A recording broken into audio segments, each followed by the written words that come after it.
कल हम लोगों ने बहुत अच्छे से पढ़ा था हेलिक्स के पैरामीटर। हेलिक्स के पैरामीटर में बहुत सारा कंटेंट हम लोगों ने ऑलरेडी कर लिया, जिसमें से था हेलिक्स सेंस क्या होता है, हेलिक्स सेंस के बारे में पढ़ लिया था, रेसिड्यू पर टर्न क्या होता है पढ़ लिया, एक्सियल राइज क्या होती थी पढ़ लिया, हेलिक्स पिच क्या होती है क्या ये पढ़ लिया, हेलिक्स पिच कभी कभी इन सबसे क्वेश्चंस आ जाते हैं, न्यूमेरिकल टाइप के भी आ जाते हैं 2 नंबर के। डायमीटर ऑफ हेलिक्स क्या होता है वो पढ़ लिया, ट्विस्ट एंगल क्या होता है, बेस पेयर टिल्ट पढ़ा, प्रोपेलर ट्विस्ट पढ़ा। आप हम लोगों को आज जानना है कि what is base flipping. Base flipping क्या होता है बेस फ्लिपिंग क्या हो रहा है। बेस फ्लिपिंग की अगर हम लोग बात करें, नाम से पता चला फ्लिप कर जाना। फ्लिप करने का मतलब क्या हो रहा है कि मान लिया ये अगर डबल स्ट्रैंडेड डीएनए है, ये अगर डबल स्ट्रैंडेड डीएनए है,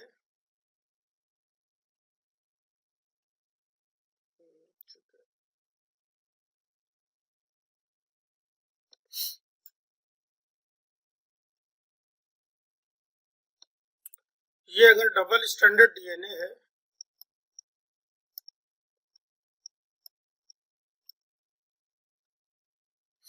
और इसके पास बेस लगा हुआ है, तो ये बेस फ्लिप करके इधर से इधर आ जाए, फ्लिप करके इधर से इधर आ जाए, मतलब एक्सपोज्ड हो जाए ना। काहे के लिए एक्सपोज्ड हो जाए? क्योंकि हम लोग को पता है कि अगर ये बेस अंदर रहेगा तो अंदर होता है हाइड्रोफोबिक कंडीशन। हेलिक्स के कोर में कंडीशन जो होती है उसको बोलते हैं हाइड्रोफोबिक कंडीशन। तो अंदर अगर हाइड्रोफोबिक कंडीशन रहेगी तो बहुत सारे एंजाइम जो है वो इस पे एक्शन ले नहीं पा रहे। मैंने नहीं बोला कि सारे एंजाइम एक्शन नहीं ले पाएंगे, बहुत सारे ऐसे भी एंजाइम्स होंगे जो इस हाइड्रोफोबिक कंडीशन होने के कारण इस पे एक्शन नहीं ले पाएंगे। तो फ्लिपिंग करने से क्या होगा कि ये बेस एक्सपोज हो जाएगा, एंजाइम इसके ऊपर एक्ट करेंगे जो भी इनका एक्शन करना है, और फिर से इसको फ्लिप इन कर देंगे, मतलब एक बार फ्लिप आउट होंगे फिर एक बार फ्लिप इन हो जाएंगे। मान लिया क्या हुआ, इमेजिन कर लेते हैं हम लोग। इमेजिन क्या करेंगे कि मान लिया कि ये अपना डीएनए है या ये एक बेस है, इस पेन को बेस मान के चलते हैं, और ये डीएनए का बैकबोन है। अब होगा क्या कि ये यहाँ पे अटैच है, ये पूरा डीएनए का बैकबोन है, ठीक है। अब यहाँ पे होने वाली है फ्लिपिंग, डीएनए का बैकबोन है ये, और ये डीएनए का नाइट्रोजनस बेस है। हमें क्या करना है, इसकी फ्लिपिंग करानी है, तो ये आ जाएगा बाहर आएगा, एंजाइम्स के एक्सपोजर में आएगा, अंदर एंजाइम आ नहीं सकते थे तो ये खुद बाहर आ गए, और फिर से एंजाइम का जो भी एक्शन है तो बाहर चला जाएगा। अब क्वेश्चन ये आया कि ये जब फ्लिपिंग हो रही है तो कौन सा बॉन्ड रोटेट करेगा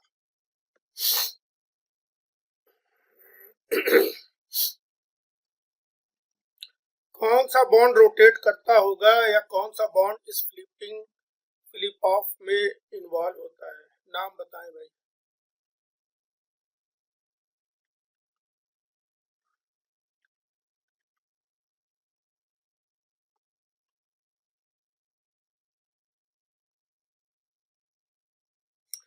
जल्दी बताएं, अभी आप लोग स्टार्ट नहीं हुए हैं क्या?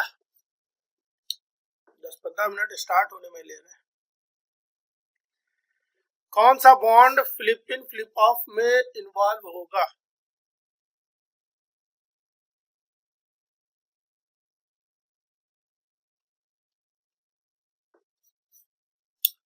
कोई कुछ नहीं बोल रहा, विवेक जी बताएं। फ्लिप इन फ्लिप ऑफ में हाइड्रोजन बॉन्ड ब्रेक होगा? नहीं, वो तो ब्रेक हो गए, वो तो ब्रेक हो जाएंगे, वो तो पार्शियल इंटरेक्शन है ना।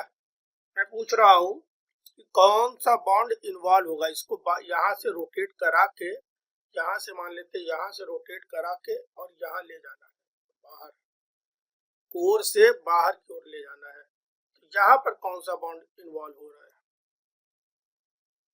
आपको दिख रहा है सामने,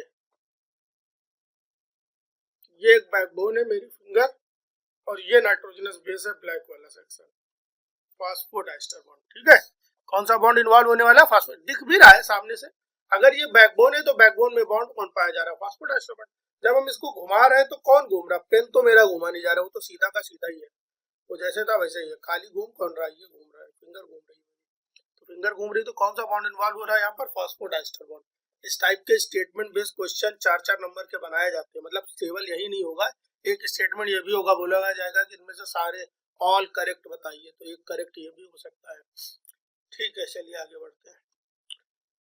तो हम लोगों ने रहा आखिरी नहीं अभी और, ठीक है, हेलिक्स पैरामीटर। इस पेज का एक आखिरी बचा हुआ था पार्ट जिसका नाम था बेस फ्लिपिंग। यहाँ पर ये एक टेम्परेरी फ्लिप होती है। ये कैसा होता है? टेम्परेरी फ्लिप होता है। क्या होता है? काहे के लिए? For the enzyme action. इसमें होगा क्या? या तो रिपेयर होगा और या तो मिथाइलेशन वगैरह किया जाता है ना। तो ये सब प्रोसेसेस कराने के लिए जब हो जाएगा मिथाइलेशन या रिपेयरिंग, तो फिर से इसको फ्लिप आउट कर देंगे, सॉरी फिर से इसको फ्लिप इन कर देंगे, है ना। तो ये एक सिंपल सा कॉन्सेप्ट था। आगे बढ़ते हैं हम लोग। एक बहुत इंपॉर्टेंट कॉन्सेप्ट आने वाला है मेजर एंड माइनर ग्रुव का। तो मेजर एंड माइनर ग्रुव की अगर हम लोग बात करें तो डीएनए में मेजर एंड माइनर ग्रुव रहते हैं। जब वाटसन क्रिक मॉडल पढ़ेंगे, ठीक है, एमएससी तक पढ़ा, तो कितना पढ़ा major minor groove I don't know, but अब जब पढ़ेंगे तो बहुत सारी चीजें और जानेंगे हम लोग। और एमएससी वाला वाटसन क्रिक मॉडल पे ज्यादा ध्यान भी नहीं देना है हमें, हमें कुछ नई चीजें देखनी है। हम लोग बहुत विशाल का है, बहुत बड़े हो चुके हैं। अब ध्यान ये देना है कि ये जो डबल स्टैंडर्ड डीएनए है, मान लिया एक बैकबोन ये आई सीधी सीधी, मान लिया ये दूसरी बैकबोन चली आ रही है यहाँ से, ठीक है, और यहाँ पे कहीं नाइट्रोजनस बेस लगे हुए हैं ऐसे। तो एक्चुअली में देखा जाए तो ये बैकबोन बिल्कुल सीधी नहीं होती है। अगर इस बैकबोन को सीधा रखा जाए, इमेजिन करो अगर ये सीधा होता, ठीक है, बहुत ध्यान से सोचो, जो भी मैं बोलूं इमेजिन करो, तो आप इमेजिन करो अगर इसको मैं सीधा रखता। सीधा कहाँ पे होता है? लैडर के केस में, घर में जो सीढ़ियां होती हैं चढ़ने के लिए, उनके केस में। अगर इनको ऐसा रखा जाता और इनको घुमाया जाता ऐसे, ठीक है, रोटेट कर दिया जाता राइट हैंडेड या लेफ्ट हैंडेड, तो होता क्या? और इसके बाद आप समझ लो कि ऊपर से ऐसे देख रहे हो, क्या कर रहे हो? ऐसे लैडर जैसे स्ट्रक्चर को ऊपर आकर के ऊपर से देख रहे हो ऐसे, कि कैसा दिख रहा है भाई? मान लो छत से देख रहे हो नीचे, तो नीचे आपके नजरों के नीचे, आप छत पे खड़े हो, नजरों के नीचे खूब बड़ा सा 6 फीट का, 8-10 फीट का, है ना, 12 फीट का डीएनए रखा हुआ है। सब इमेजिन करना है आपको। तो अगर ऐसे लैडर से बना हुआ, लैडर जैसा डीएनए अगर होगा, जिसमें दोनों के दोनों जो साइड वाले पाइप्स हैं, या अगर देसी लैडर देखा बांस का बना हुआ है, बैम्बू का बना हुआ है, तो बिल्कुल सीधा होता है। तो ऊपर से देखने पर भी तुमको दोनों तरफ बराबर दिखेगा, इसका और इसका दोनों तरफ का बराबर दिखने वाला है तुम्हें। लेकिन होता क्या है? होता क्या है यहाँ पर? यहाँ पर होता कुछ और है। होता ये है कि ये जो तुम्हें बैकबोन दिख रही है बिल्कुल बराबर नहीं होती है। ये बैकबोन थोड़ी सी आगे पीछे चलती है। मतलब ये एकदम सीधी ना करके थोड़ी सी बाहर जा सकती है, थोड़ी सी अंदर आ सकती है, थोड़ी सी बाहर जा सकती है, थोड़ी सी अंदर आ सकती है। इससे क्या होगा कि अब जब आप इधर ऐसे, ये भी बैकबोन सीधे चलती है, बाहर जाती है, क्यों जाती है अभी बताएंगे, ठीक है। बहुत इंपॉर्टेंट कॉन्सेप्ट चल रहा है, मेजर एंड माइनर ग्रुप। अब अगर आप ऊपर से देखोगे, अब अगर आप ऊपर से देखोगे तो आपको पूरा इक्वल डिस्टेंस नहीं दिखेगा, ठीक है। इतनी बात सब लोग इमेजिन कर पा रहे हैं? इतनी बात सब लोग इमेजिन कर पा रहे हैं? किसी को कोई कंफ्यूजन? ठीक है। अब क्या हो रहा है? अब होगा क्या? अब इस तरह के पाइप को, जब भी इस तरह के पाइप को या इस तरह से जब भी हम लोग क्या करेंगे,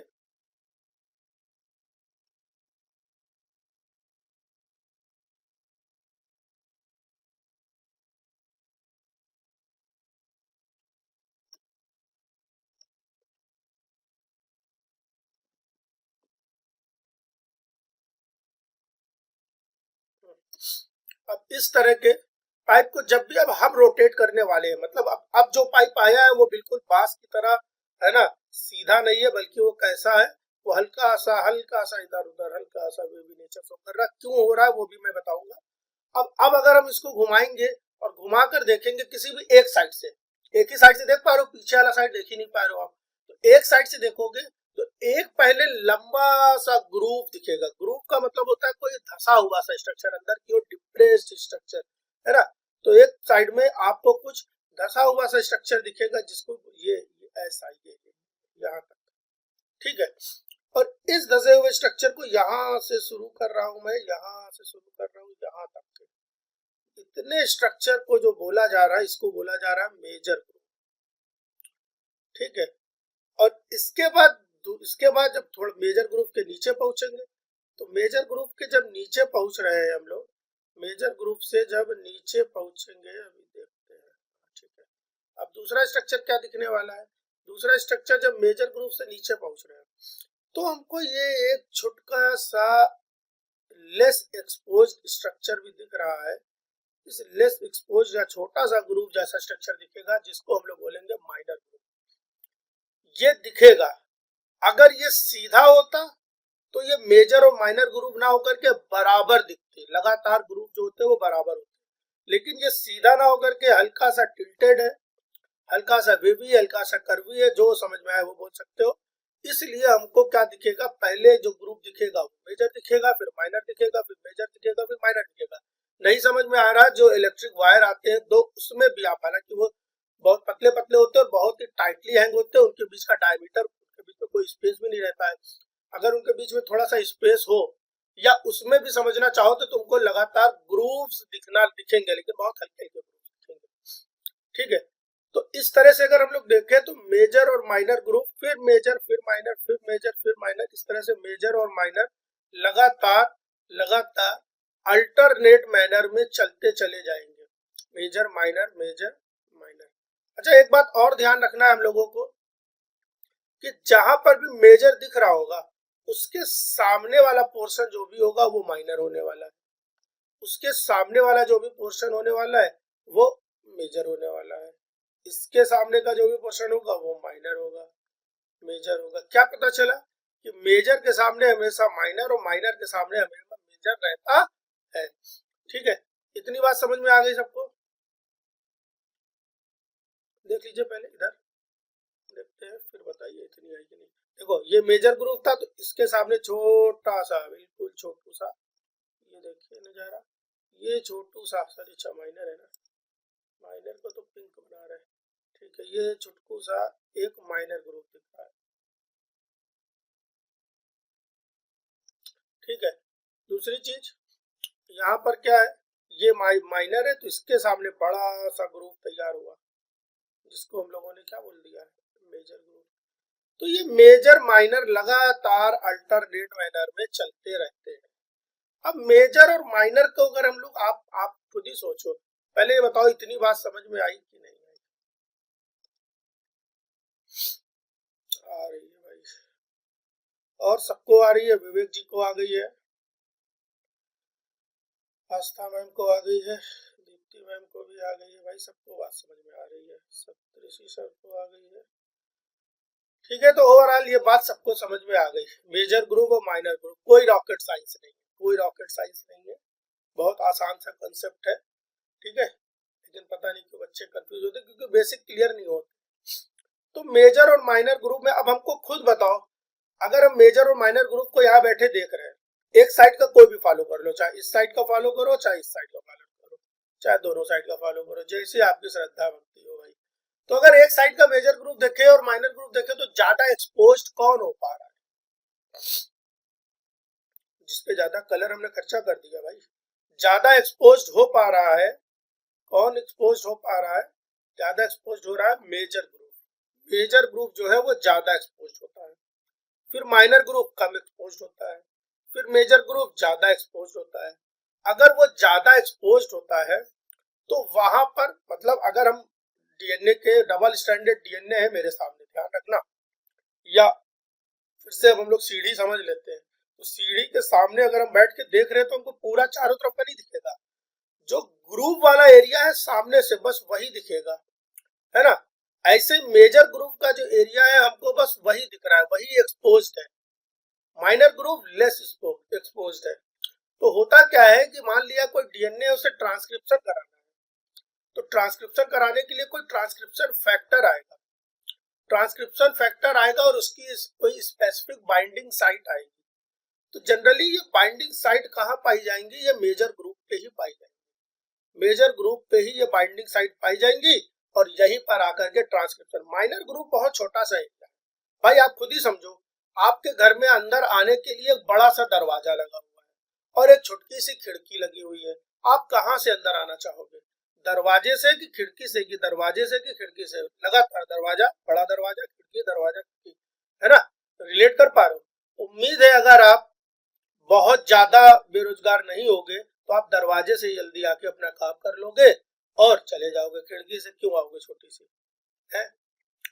बोलो भाई, इतनी बात समझ में आई? एक और इम्पोर्टेंट कॉन्सेप्ट समझ में आया? कुछ भी रटने लायक नहीं है।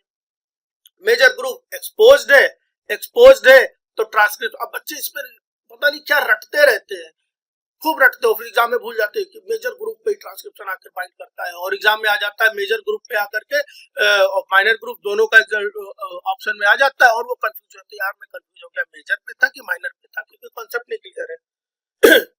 जब दरवाजा बड़ा बना हुआ है तो आपके पास इतना फालतू का समय है, आपके पास इतनी फालतू की एनर्जी है कि खिड़की से घुस के चले आ रहे नागिन बन के, ऐसा तो होना नहीं है। चलिए अब कुछ कुछ पढ़ते हैं चीजों को, क्या लिखा हुआ है समझते हैं। DNA twisting create a wide gap. DNA की जब हमने ट्विस्टिंग करी तो एक बड़का सा गैप मिला और एक छोटा सा गैप मिला, है ना।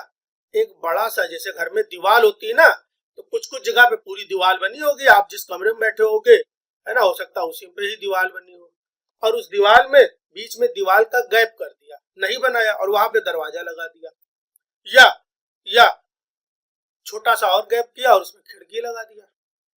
तो हो क्या रहा है, एक वाइड गैप पाया जा रहा है और आप बता रहे हो नहीं मेरे यहाँ दरवाजे से बड़ी खिड़की लगी हुई है, तो भाई उसमें एक खिड़की नहीं लगी होगी, उसमें कम से कम 10-12 खिड़की लगी होगी, तो एक खिड़की वो दरवाजे से छोटी ही होने वाली है, तो दीवार में गैप करके दरवाजा और खिड़की लगाई गई। ऐसे ही डीएनए में भी बड़के गैप और छोटे गैप पाए जा रहे हैं। बड़े गैप को हमने बोला, और बड़ा गैप जो था वो फ्लैट नहीं था, अंदर की ओर हल्का सा धसा हुआ था, तो बड़ा गैप था इसलिए बोला गया मेजर है, और चूंकि अंदर की ओर धसा हुआ है इसलिए बोला गया उसको ग्रूव है। क्या है भाई, ग्रूव है, अंदर की ओर धसे हुए एरिया को हम लोग क्या बोलते हैं, ग्रूव बोलते हैं। ऐसे छुटके वाले को माइनर ग्रुप बोलते हैं। तो हमको पता चला कि डीएनए की ट्विस्टिंग कराने पे, ट्विस्ट कराया तब बना ये, अगर सीधा सीधा होता, पैरेलल होता तो ऐसा कुछ ना होता। तो डीएनए की जब ट्विस्टिंग करा दी गई तो क्या बन रहा है, मेजर और माइनर ग्रुप बन रहा है। ये क्यों हो रहा है, ये हो रहा है, it is due to unequal positioning of the sugar phosphate backbone. मैंने पहले समझा दिया, शुगर फॉस्फेट बैकबोन की अनइक्वल पोजीशनिंग है, मतलब ये पोजीशनिंग बिल्कुल हेड टू हेड ना होकर के सॉरी मैंने खुद लाइन सीधी नहीं बनाई है, अरे सीधी नहीं बन रही है, सॉरी सर, अब बन गई, ठीक है, मैंने खुद सीधी लाइन नहीं बनाई है भाई, तो कैसे समझा। ये शुगर फॉस्फेट बैकबोन थी, ये बिल्कुल हेड टू हेड ना होकर के थोड़ा ऊपर नीचे चलता है, ठीक है, जिसके कारण बोल सकते हैं इसकी अनइक्वल पोजीशनिंग नहीं है, पहली बात। दूसरी चीज, एक और चीज होती है कि बिल्कुल सीधा ना होकर के, मान लिया इसका शुगर फास्फेट यहाँ पे पाया जा रहा है और पड़ोसी वाले का थोड़ा अंदर पाया जा रहा है, मतलब एक बाहर पाए, अगर इधर से देखे तो ये बाहर आ गया और अगले वाले का थोड़ा सा अंदर आ गया, ठीक है, तो ये भी बोल सकते हैं। तो ओवरऑल हम लोग को पता चला कि शुगर फास्फेट की अनइक्वल पोजीशनिंग के कारण होता क्या है कि मेजर ग्रुप्स और माइनर ग्रुप बन जाते हैं। क्वेश्चन ये आ जाए कि अगर अनइक्वल पोजीशनिंग ना होती तो क्या होता, तो क्या ग्रुप बनते। अगर डीएनए में अनइक्वल पोजीशनिंग ना होती और इसको ट्विस्ट कराया जाता तो क्या मेजर और माइनर ग्रुप बनते। मैम कह रही नहीं बनते, तो क्या ग्रुप्स बनते। चलो ग्रुप्स पूछा जा रहा है, क्वेश्चन फिर से समझ लेते हैं। क्वेश्चन में पूछ रहा हूं, अगर अनइक्वल पोजीशनिंग ना होती, सारे पूरा का पूरा जो बैकबोन है वो पैरेलल चलता और इक्वल डिस्टेंस में मेंटेन रहता, उसकी ट्विस्टिंग कराते।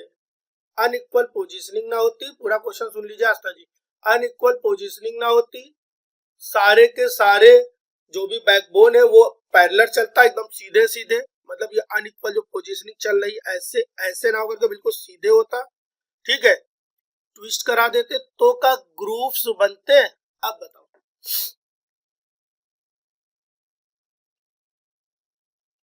विवेक कह रहे ग्रुप्स तो बनते सर इक्वल साइज के, ठीक है, तब ग्रुप्स बनते, तब ग्रुप्स बन जाते, है ना, ग्रुप बन जाते, सही है, सबका सही है, मतलब सबको कॉन्सेप्ट समझ में आ रहा है, मतलब मैं ठीक पढ़ा पा रहा हूँ ना, ग्रुप्स बन जाते हैं, बट वहां पर कुछ भी मेजर और माइनर जैसा ग्रुप ना होता, ठीक है, मेजर और माइनर ग्रुप ना होता, ठीक है, बहुत अच्छी बात है, बहुत अच्छी बात। तो जो मेजर ग्रुप बनता है, जो सॉरी मेजर ग्रुप बनता है वो देखो, एक दोनों ग्रुप मिल करके मेजर और माइनर दोनों मिला लिए जाए तो दोनों ग्रुप मिल करके कितना एरिया कवर करना चाहिए, दोनों ग्रुप को मिला करके, दोनों ग्रुप को मिला करके कवर होना चाहिए था एरिया 360 डिग्री, ठीक है, एक मिनट थोड़ा सा वेट करेंगे भाई। हेलो हेलो,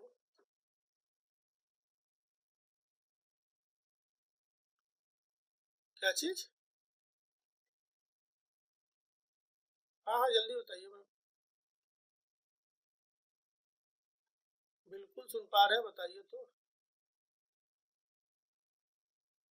नहीं नहीं, हम नहीं सुन पा रहे हैं आपको, सॉरी।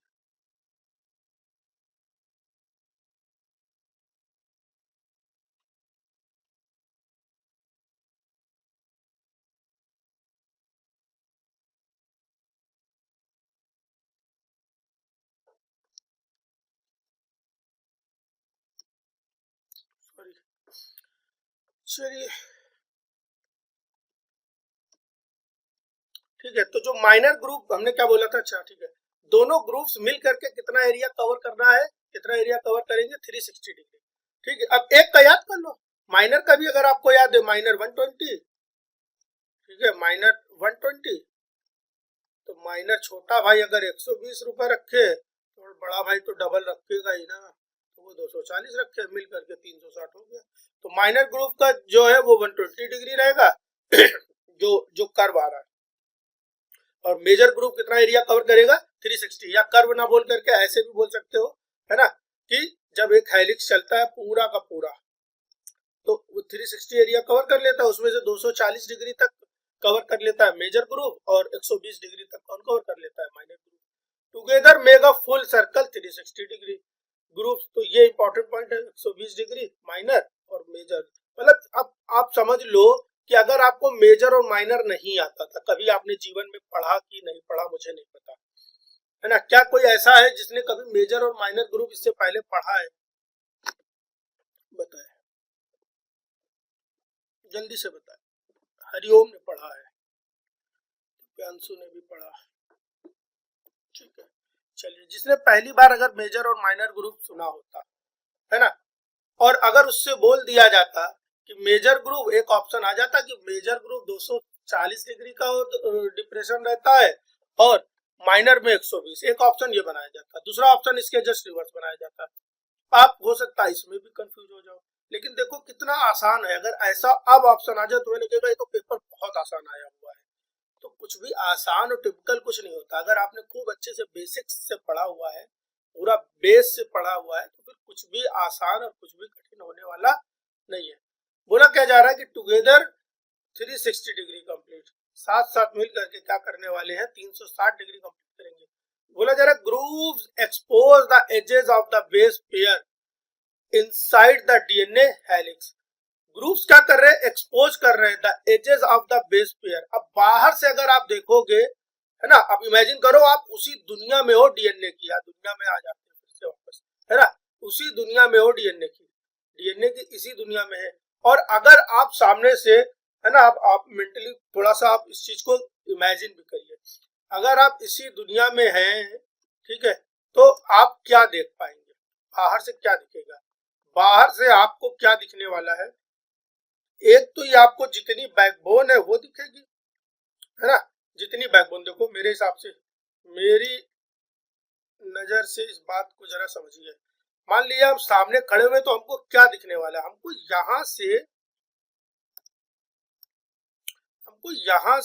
यहां तक, यहां तक, बल्कि ये जो एरिया है धीरे धीरे पीछे की तरफ जा रहा है, तो हमको यहां से यहां तक के क्या दिखने वाला है, एक सामने का बैकबोन दिखेगा, है ना, सामने का बैकबोन दिखेगा। हमको क्या दिखेगा, हमको यहां से यहां तक का बैकबोन दिखेगा, है ना। ये एरिया तो पीछे से आ रहा है, पीछे थोड़ी नहीं देख पा रहे होंगे हम लोग। ये वाला एरिया जो है, इतना एरिया, ये एरिया जो छोड़ दिया मैंने, ये तो पीछे है कहीं, पीछे तो हम लोग देख नहीं सकते भाई, है ना। तो खाली ये दिखेगा। और क्या दिखेगा, और हमें पूरा का पूरा बेस नहीं दिखेगा, बेस की एजेस दिखेंगे, बेस की एजेस दिखेंगे। तो क्या बोल रहा है, देखते हैं। Grooves expose the edges of the base inside the DNA helix, अंदर बीच का खाली हमें बाहर से थोड़ा थोड़ा एजेस दिखेंगे।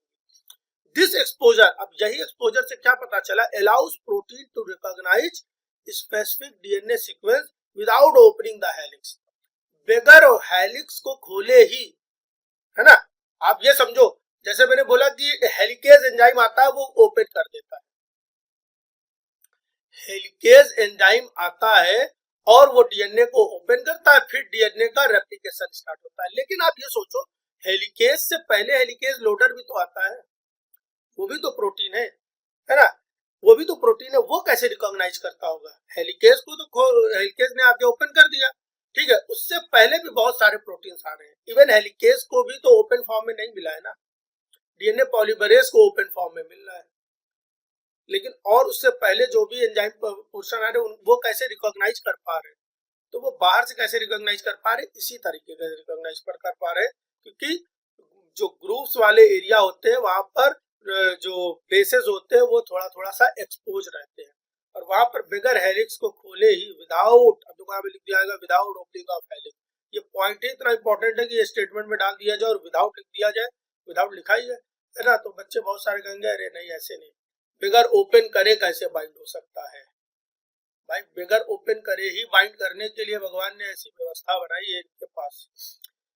अब दो टर्म आ गए, ये जो ग्रुप्स थे ये दो तरह थे, मेजर और माइनर। मेजर कैसे थे, वाइड और मोर ओपन, है ना। More chemical groups are visible, provide maximum information, वही चीज है, बाहर से ज्यादा ग्रुप्स है तो बाहर ज्यादा चीजें हमें दिख पा रही है ना। एक घर में दरवाजा खोल दिया गया और बाहर खड़े होकर के आप कमरे के अंदर देख रहे हो, तो आप उम्मीद है ज्यादा चीजें कमरे की देख पाओगे कि कमरे में क्या क्या है। और अगर सिर्फ खिड़की खोल के रखी गई है और आप खिड़की से देख रहे हो बाहर से, तो खिड़की से कुछ लिमिटेड चीजें दिख पाएंगी। एकदम सिंपल है, दरवाजा और खिड़की याद रखना। Site for the protein binding and sequence recognition, ठीक है, ये वही एरिया है जो काय का है, site for the protein binding and sequence recognition. आगे चल के जब भी कोई डीएनए का रेप्लिकेशन या डीएनए से ट्रांसक्रिप्शन करवाना है तो यहीं पर आकर के प्रोटीन बाइंड करेगी, यहीं पे आकर के डीएनए सीक्वेंस को रिकॉग्नाइज किया जाएगा। माइनर ग्रुप क्या है, छोटा सा है, कम ओपन है, लेस एक्सपोज्ड है, base pair less exposed less protein interaction है, लेस केमिकल इंफॉर्मेशन अवेलेबल है ना, कम एक्टिव होगा, है ना, कम एक्टिव होगा। सबको भैया मेजर और माइनर ग्रुप सब समझ में आ गया, बतलाए भाई। दिव्यांशु जी को आया, कपिल को आया, सबको आया, विवेक जी को भी आया, और लोगों को नहीं, दीप्ति मैम को भी आया। ठीक है, बुक्स वगैरह आपके पास अगर है तो बुक्स वगैरह से भी पढ़ के देखना और समझ में आएगा। बुक्स पढ़ने की उम्र होती है एमएससी, ड्यूरिंग एमएससी बुक्स पढ़ना रहता है सीएसआईआर लेवल की। एमएससी के बाद अगर 1-2 साल हो गए तो अब आपके पास बुक्स पढ़ने का समय नहीं बचा है, ठीक है। फिर कुछ नोट्स आते हैं, जिनको स्टडी मटेरियल पढ़ने का शौक है अलग से कि हम थोड़ा सा बुकिश हो जाए, चाहे तो पढ़ सकते हैं, सीएसआईआर का नोट्स भी अच्छा आता है, ठीक, उनका सीएसआईआर बोला कैटलिस्ट का, उनका नोट्स भी अच्छा, अगर आप पढ़ना चाहो तो वहां से पढ़ सकते हो। स्टडी मटेरियल दोनों उनके अच्छे हैं, जो नोट्स है और आंसर तो ही है। विदाउट ओपन रहेगा, यहाँ पे ओपन नहीं होना है। ये सर ये विदाउट ओपन वाला ग्रुप क्या क्या मतलब है, इतना लंबा बोलने से अच्छा माइक ऑन करो, बोल दो डायरेक्ट, इतना लंबा टाइप करने का क्या फायदा भाई। हाँ हाँ बोलिए।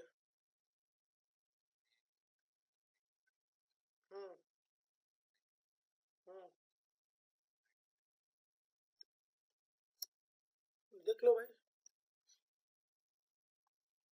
ये लिखा है grooves expose the edges base pair, the exposure allows protein to recognize the specific sequences without opening the helix। मैंने नहीं बोला कि ओपनिंग, हाँ भाई ध्यान रखना, मैंने ये नहीं बोला कि ओपनिंग होगी ही नहीं, ओपनिंग बाद में होगी, लेकिन स्टार्टिंग में क्या है कि बाहर से भी तो पहचानना है। बात ऐसे समझो, आप किसी के घर पे जा रहे हो तो अब घर अंदर से कैसा दिखता वो तो जब घर खुलेगा तब पता चलेगा। आप कुछ घर की लोकेशन, घर का चेहरा बाहर से भी तो पहचान पा रहे हो। बाहर से क्या देख के पहचान जाते हो कि ये मेरे दोस्त का ही घर है या ये मेरा घर है?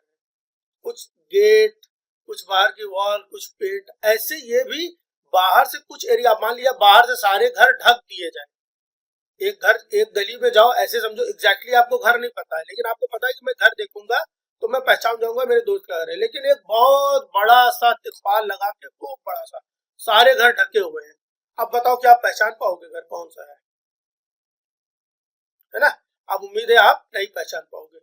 लेकिन अगर ये तिरपाल हट गया तो बाहर से घर देख के पहचान पाओगे, अच्छा यही यही तो घर है, यहीं पे तो बाहर एक पेड़ लगा हुआ था छोटा सा, मान लिया मदार का पेड़ लगा हुआ था, काला गेट था, यही घर है भाई या मेरे दोस्त का। ऐसे ही जो प्रोटीन सीक्वेंस आते हैं वो भी पहचानते हैं कि अच्छा बाहर से जितने भी जो न्यूक्लियोटाइड्स है वो एक्सपोज्ड है, उन्होंने देखा कि अच्छा हमको कहाँ पे बाइंड करना है, हमको बाइंड करना है AGGCG, ऐसा कुछ सीक्वेंस, मैं कोई स्पेसिफिक सीक्वेंस का नाम नहीं बता रहा हूँ, मैं ऐसे कुछ भी इमेजिन कर सकते हैं, है ना? या टाटा 80 बॉक्स पे आकर के TA 80 बॉक्स पे आकर के आपको इसको आकर के बाइंड कर जाना है, तो TA 80 बाहर से ही दिख रहा है कि अच्छा यही TA 80 है ना? या आप बाहर खड़े हुए, अंदर अंकल खड़े हुए थे, देखे अरे अच्छा यही तो है दिव्यांशु के पापा, बस हमको यही घर है इनका, तुरंत अंदर पहुंच गए। बोलो आप समझ गए कि नहीं?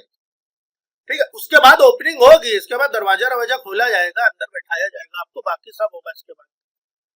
ठीक है, बात समझ में आ रही कि नहीं आ रही? क्या चीज? वो तो होगा, वो जो प्रोसेस है वो तो रहेगी। 1 मिनट रुक जाओ जरा सा, फिर से आज कॉल होता रहेगा। Hello, good morning sir. Sir ठीक हो? जी, 9th 10th की केमिस्ट्री पढ़ा सकता हूँ सर।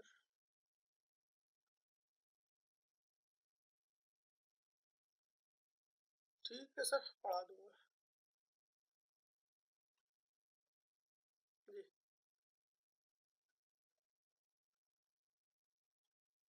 जी।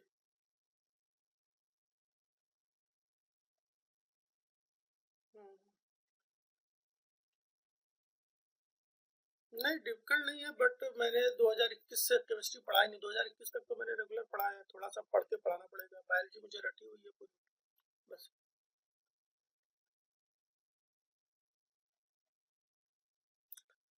किसी एक का ही दे दीजिए, चाहे CBSE का दे दीजिए सर, ICSE ऐसा सब पढ़ाते हैं।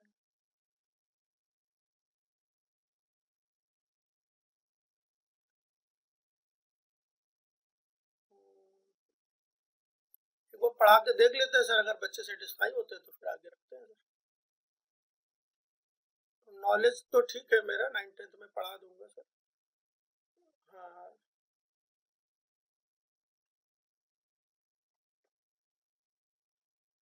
जी जी, ठीक है सर।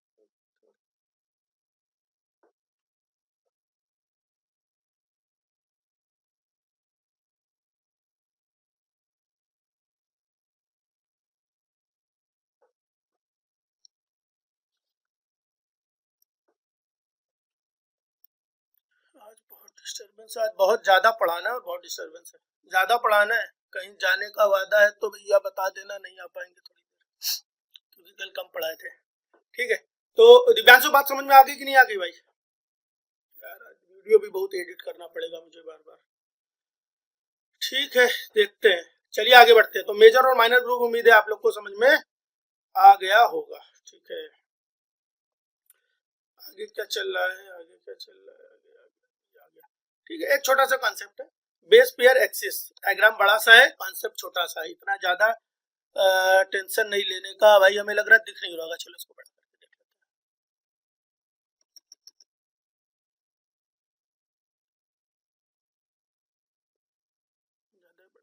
ठीक है, इतने से भी काम चल जाएगा।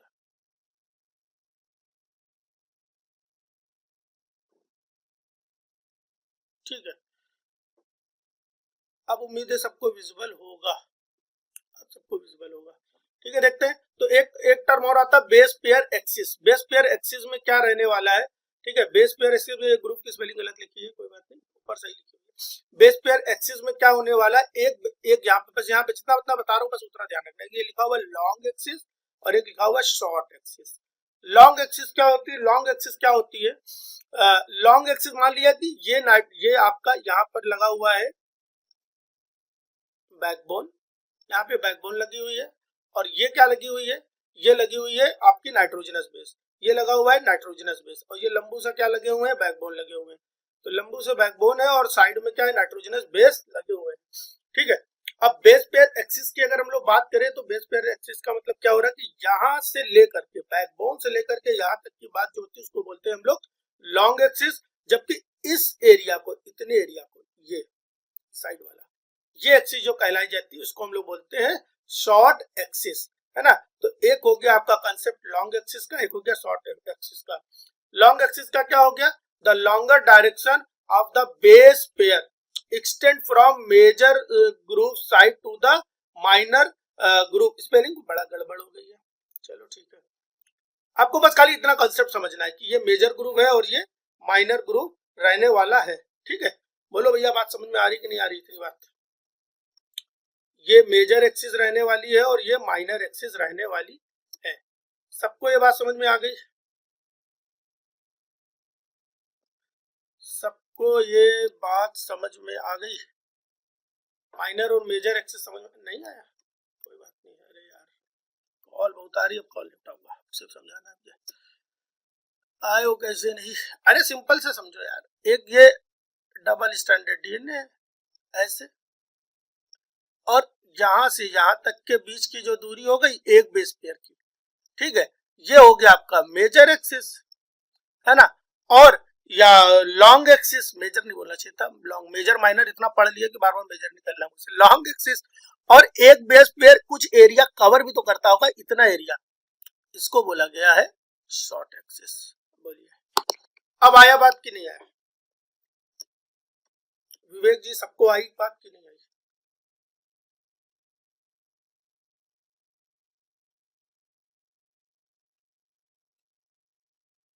सबको आ गई है बात? किसी को अभी तक के हाँ सर, सर मैं अभी करता हूँ कॉल आपको, लाइव क्लास चलिए। चलिए आगे बढ़ते हैं हम लोग। अच्छा भाई, सुगर पकरिंग एक नया आया, सुगर पकरिंग या पकरिंग। किसी ने पढ़ा आज तक सुगर पकरिंग के बारे में? क्या होता है सुगर पकरिंग? दिव्यांशु जी आज खूब आराम आराम से पढ़ेंगे, खूब देर तक। दिव्यांशु जी सुगर पकरिंग समझ में आता है क्या? दिव्यांशु जी, विवेक जी, कपिल जी, बताइए भाई, कभी किसी ने सुगर पकरिंग के बारे में समझा?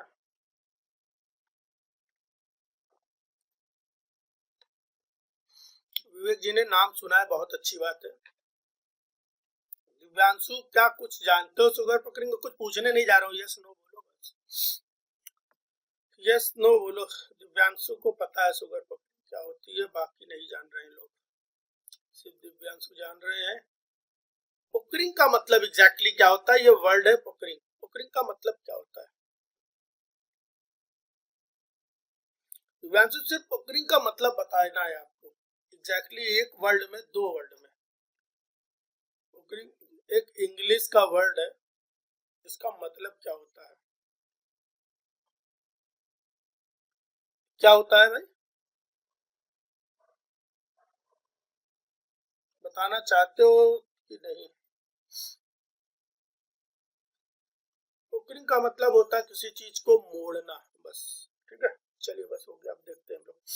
पोकरिंग का मतलब होता है किसी भी चीज को मोड़ना। देखो हिंदी पता होना बहुत जरूरी है, हिंदी जो है वो पता होना बहुत ज्यादा जरूरी है।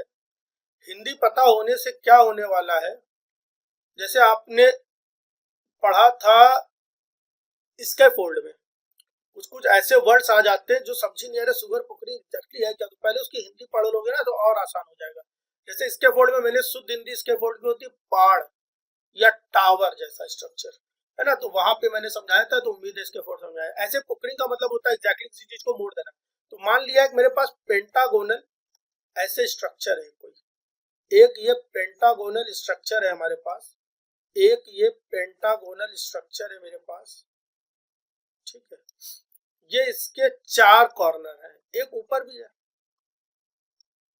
बहुत आसान है, बहुत आसान है और खूब क्वेश्चन पूछा जाता है ये, ठीक है। इसमें से ये जो है 2 और 3 इन कॉर्नर को, अब एक्चुअली में ये जो पेंटागोनल स्ट्रक्चर बना रहा हूं ये है क्या, ये राइबोस है। एक्चुअली में ये राइबोस प्लेन नहीं होता है, बिल्कुल ऐसे प्लेट जैसा नहीं होता राइबोस, है ना, बिल्कुल प्लेन पेपर के जैसा राइबोस नहीं होता है, बल्कि ये मुड़ा होता है। तो यहाँ पर क्वेश्चन आया कि सर ये मुड़ा क्यों होता है, क्यों होता है मुड़ा। एक तो क्वेश्चन ये बना कि साहब ये क्यों मुड़ा होता है, और दूसरा क्वेश्चन ये आया कि ये कैसे मुड़ा होता है। तो पहले कैसे समझ ले आसान हो जाएगा, कि पहले क्यों समझ लेते, पहले क्यों समझ लेते। होता है क्या कि ये मान लिया कि ये एक कार्बन है, मैंने इससे पहले एक इलेक्ट्रॉन क्लाउड बताया था, तो इसका कुछ एक इलेक्ट्रॉन क्लाउड बना, ठीक है, इसका कुछ एक इलेक्ट्रॉन क्लाउड बनेगा ना, ये पूरा ग्रुप है, और इसका एक अपना इलेक्ट्रॉन क्लाउड बनेगा, इसका एक अपना इलेक्ट्रॉन क्लाउड बनेगा, और इसका एक अपना इलेक्ट्रॉन क्लाउड बनेगा। ये इलेक्ट्रॉन क्लाउड आपस में करेंगे स्टेरिक हिंड्रेंस, ठीक है, ये इलेक्ट्रॉन क्लाउड क्या करेंगे, आपस में स्टेरिक हिंड्रेंस करेंगे, है ना। और इस स्टेरिक हिंड्रेंस को यहाँ पर हम लोग बोल सकते हैं, ये स्टेरिक हिंड्रेंस थोड़ा अलग है, ये स्टेरिक हिंड्रेंस अलग है, जो एक भीड़ भाड़ वाली गली में आप लोग जाते हो, अमीनाबाद गए या जहां पर जिसकी जो भी बहुत ही सुपरमार्केट टाइप की है, वहां का हिंड्रेंस अलग है ना, वो ये भी स्टेरिक हिंड्रेंस है, वो भी स्टेरिक हिंड्रेंस है, लेकिन वो स्टेरिक हिंड्रेंस क्या है कि वहां पर आपका खुद का हिंड्रेंस बाकी हजारों जो आदमी वहां टहल रहे हैं उनसे हो रहा है, यहाँ पे हिंड्रेंस विद इन मॉलिक्यूल चला आ रहा है। इस तरह के हिंड्रेंस को हम लोग बोलते हैं टॉर्जन स्ट्रेन, टॉर्जन नहीं टॉर्जनल स्ट्रेन, है ना, इस तरह के हिंड्रेंस को हम लोग बोलते हैं टॉर्जनल स्ट्रेन। अगर ये टॉर्जनल स्ट्रेन रहेगा तो स्टेबिलिटी घटेगी, है ना, एनर्जी बहुत ज्यादा हाई एनर्जी के फॉर्म में रहेगा और स्टेबिलिटी हमेशा घटी रहेगी, कम रहेगी। भाई स्टेबिलिटी बढ़ाना है, दुनिया का दस्तूर है, चाहे वो लिविंग हो और चाहे वो नॉन लिविंग हो, ये भी हम लोग पढ़ रहे हैं। तो एनर्जी को घटा करके स्टेबिलिटी को बढ़ाना है। चलिए एनर्जी वाला कॉन्सेप्ट बीच में नहीं लाते, केवल स्टेबिलिटी बोलते हैं। स्टेबिलिटी को हम लोगों को बढ़ाना है। बढ़ाने के लिए क्या करना होता है कि मान लिया ये 3 वाला है ना, 3 वाला है, 3 वाला ऐसे कुछ पेंटागोनल बना हुआ था। अब आप थोड़ा इमेजिन, अपनी इमेजिनरी पावर को बढ़िया कर लेंगे। ये हो गया बढ़िया सुंदर सा ऑक्सीजन, है ना, और ये मोतियां रखी हुई है, बढ़िया बढ़िया सी मोतियां रखी हुई है, ये मोती रखी हुई है, ये मोती रखी हुई है, ये मोती रखी हुई है ना, और इन मोतियों को आपस में जोड़ते चले आ रहे हैं, इन मोतियों को आपस में जोड़ते चले आ रहे हैं। अब आप इमेजिन करो, और ये माला रखा हुआ है जमीन पे, जिस जमीन पे आप बैठे हो, फ्लैट जमीन पे बैठे हो, और ऐसा माला सजा के रखा गया है। अब एक माले का ये 3 वाला जो मोती है उसको उठा लो ऊपर, ऐसे पकड़ के, ऐसे खाली मोती पकड़ के माले का जमीन से हल्का सा ऊपर उठा लो, तो ये क्या होगा, ये प्लेन से थोड़ा ऊपर आ जाएगा। अगर प्लेन से ऊपर आ जाएगा तो जो ज्योमेट्री प्लेनर थी, जो ज्योमेट्री पेंटागोनल थी, एक शार्प पेंटागोनल थी, वो ऊपर आ जाएगी थोड़ी सी, है ना। इसको ऊपर उठा देने की प्रोसेस को, मोड़ देने की प्रोसेस को बोलते हैं पकड़ी। क्या बोल रहे हैं, पकड़ी। ऐसे अगर 2 को उठा दो तो ये क्या होगी, पकड़ी। ऐसे 2 को उठा के नीचे भी कर सकते हो, अभी हम ऊपर कर रहे थे, अब हम क्या कर रहे हैं, नीचे कर दे रहे हैं, है ना। अब आप इमेजिन करो, जमीन एक ऐसी है जिसमें चाहे तो अंडरग्राउंड भी है, बिल्कुल हम शक्तिवान है, इंद्र भगवान के बहुत बड़े वाले भाई है ना, तो जमीन के अंदर भी मोती हम फिट करे दे रहे हैं। तो ऐसा भी आप कर सकते हो, तो दोनों का आप कर सकते हो, लेकिन कब कर किस पे रहो, 2 पे ऊपर या 2 पे नीचे, 3 पे ऊपर या 3 पे नीचे, ठीक है। इसको बोलते हैं पकरिंग करना। करते किस पे हो, 2 और 3 पे, ठीक है। अब ये ऊपर नीचे कैसे सर डिसाइड होगा, देखो ऊपर नीचे नहीं, एक्चुअली में इसको बोलते हैं, पहली बात तो हमने बोला क्यों होता है, तो क्यों को हमने पहले बता दिया कि टॉर्जनल स्ट्रेन होता है। इस टॉर्जनल स्ट्रेन को मिनिमाइज करने के लिए पकरिंग का कंसेप्ट अपनाया जाता है, जिसमें कार्बन को एक स्पेसिफिक पॉइंट से पकड़ करके ऊपर या नीचे किया जाता है। ये कार्बन कौन हो सकते हैं, ये 2 हो सकते हैं या 3 हो सकते हैं। ये या तो 2 होंगे या तो 3 होंगे, है ना। अभी समझेंगे कहाँ पे 2 होंगे और कहाँ पे 3 होंगे। अब एक टर्म और होता है कि इस पकरिंग को बोलते हैं, 2 टर्म आते हैं, एक टर्म आता है इंडो पकरिंग और एक टर्म आता है एक्सो पकरिंग। एक टर्म आता है इंडो पकरिंग, एक टर्म आता है एक्सो पकरिंग।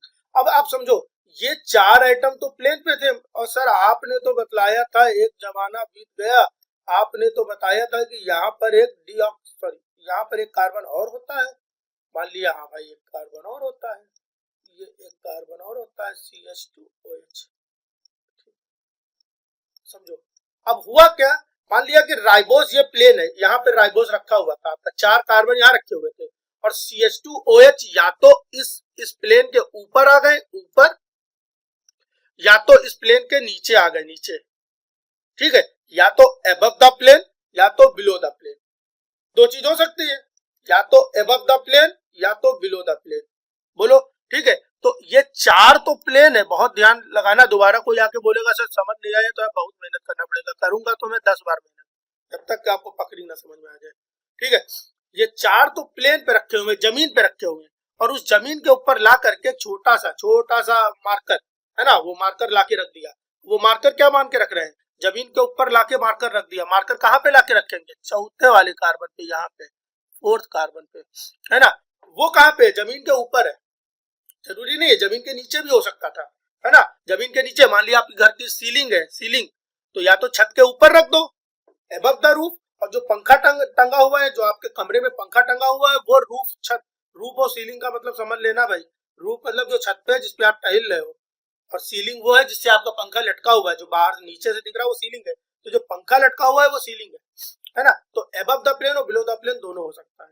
अब सर ये इंडोर एक्सो होता क्या है, अगर आपने 3 कार्बन को पकड़ा और पकड़ के उठाया उस दिशा में जिधर CH2OH ये पाया जा रहा है, ये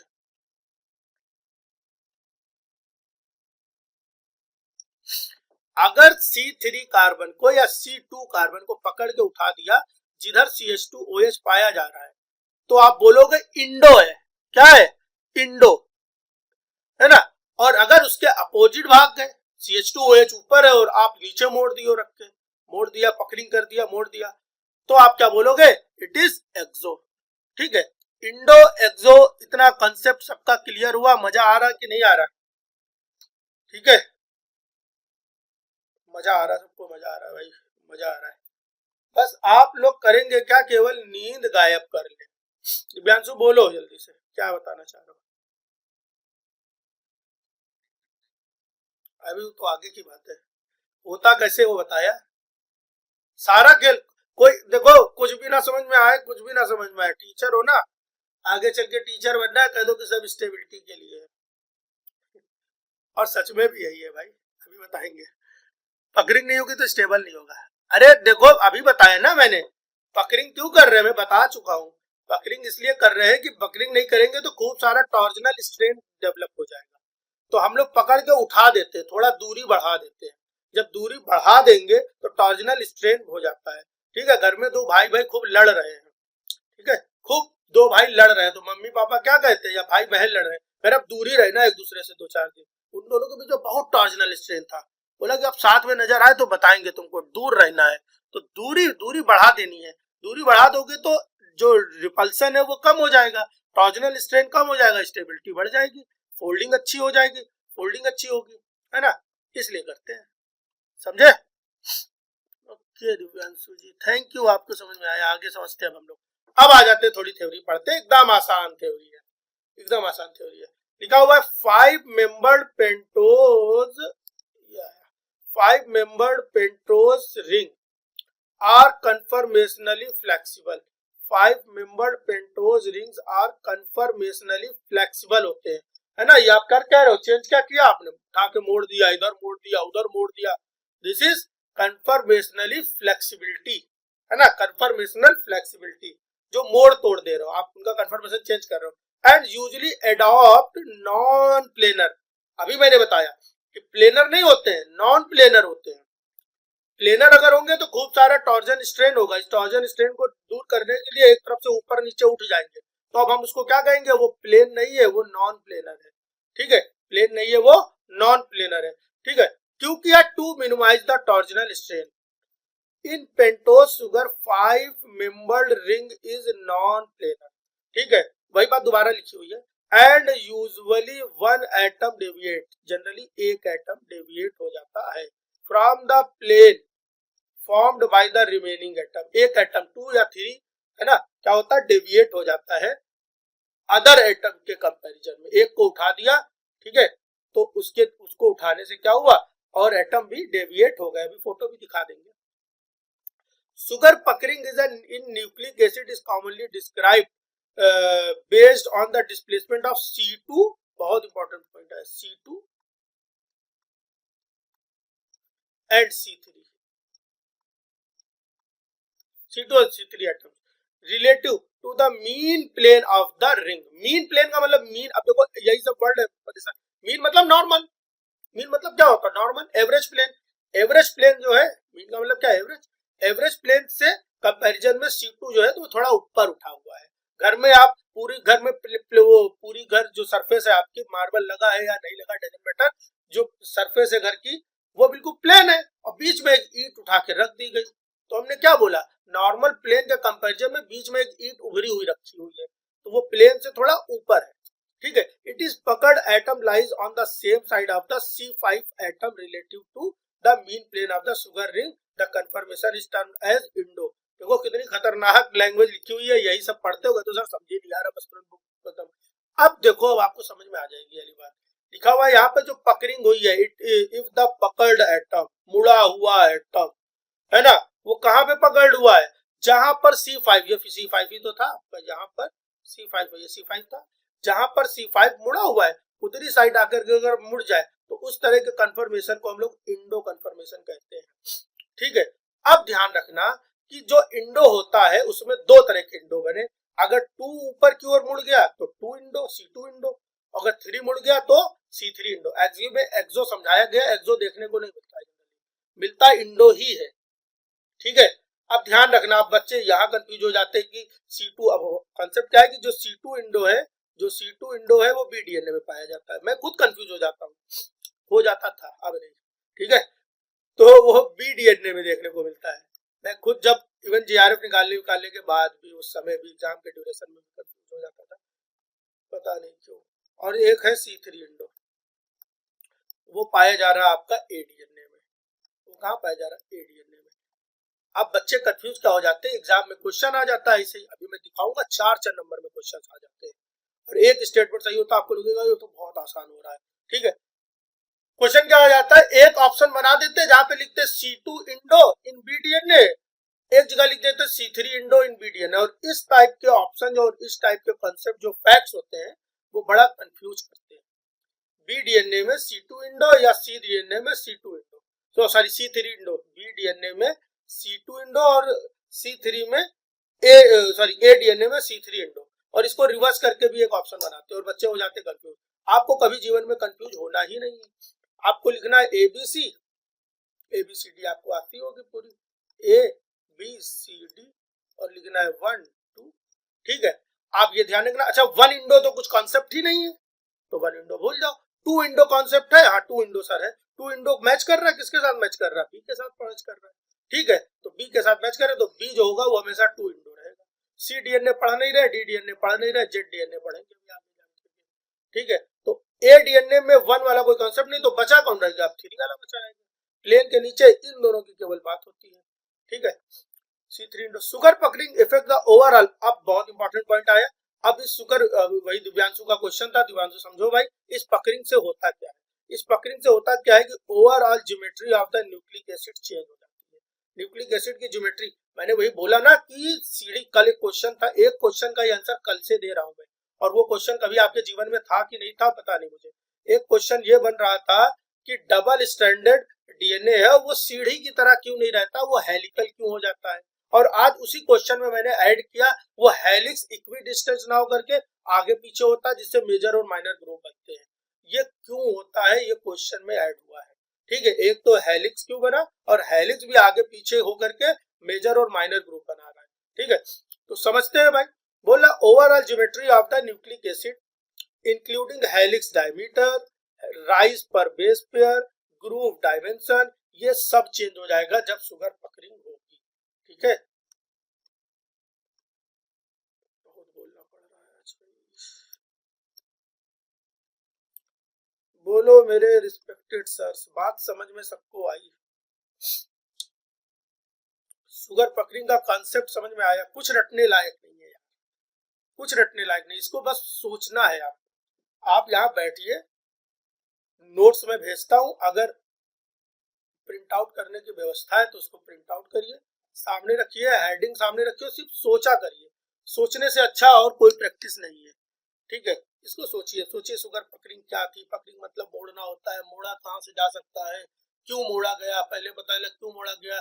नहीं मोड़ते तो प्लेन होता, प्लेन होता तो क्या होता, प्लेन होता तो भाई टॉर्जनल स्ट्रेन जनरेट होता। मोड़ने के लिए कहाँ से मोड़ दे, 2 से मोड़ दे, 3 से मोड़ दे।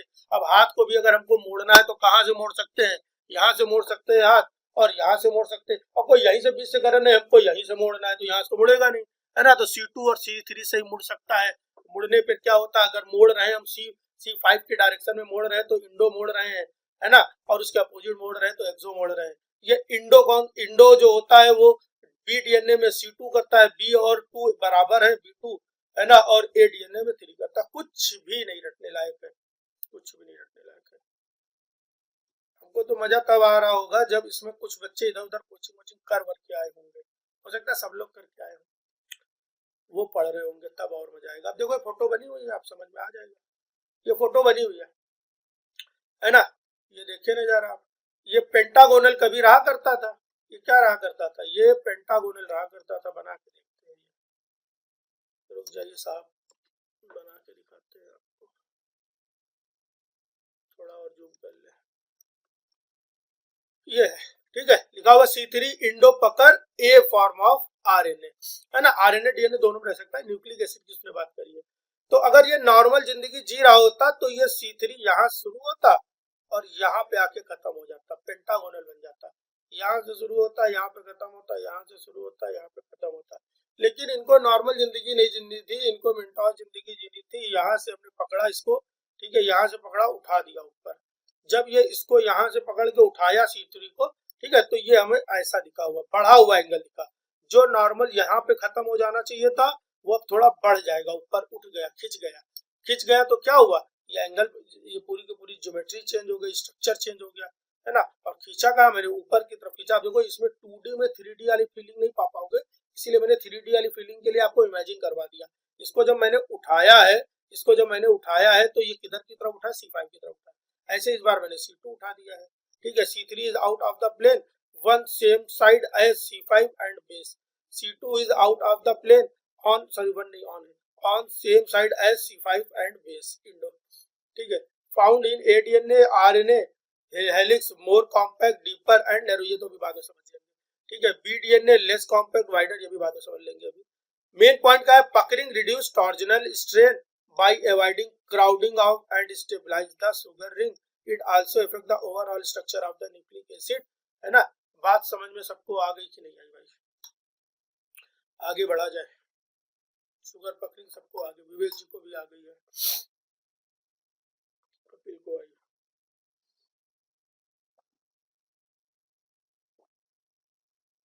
दीप्ति मैम, मनाल मैम को आई कि नहीं आई बात समझ?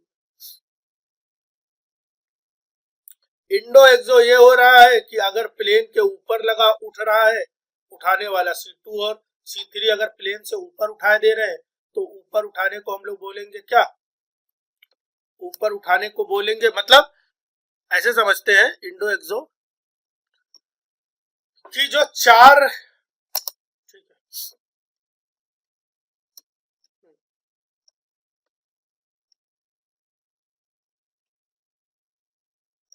इंडो एक्सो नहीं समझ में आया, फिर से आस्था जी को समझा ही।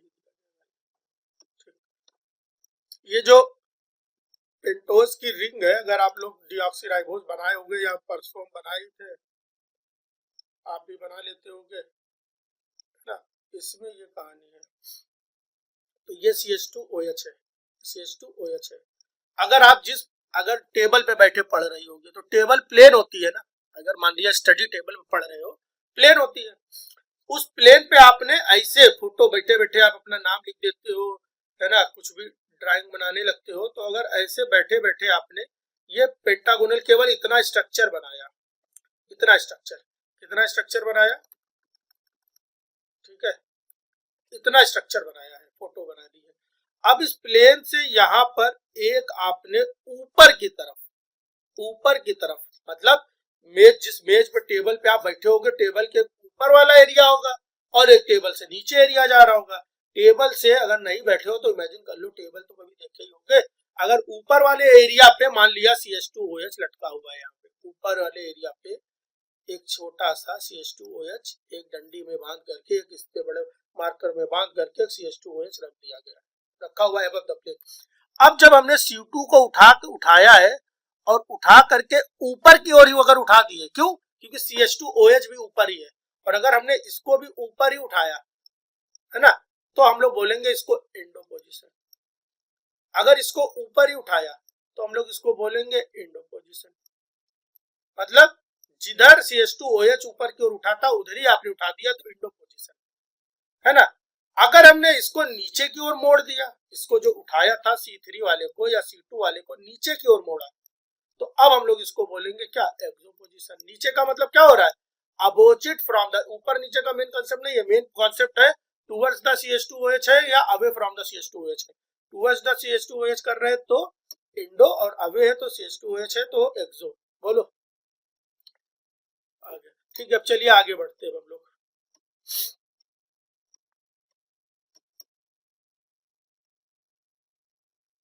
अब आने वाला है बहुत important concept, ADNA, BDNA and ZDNA में।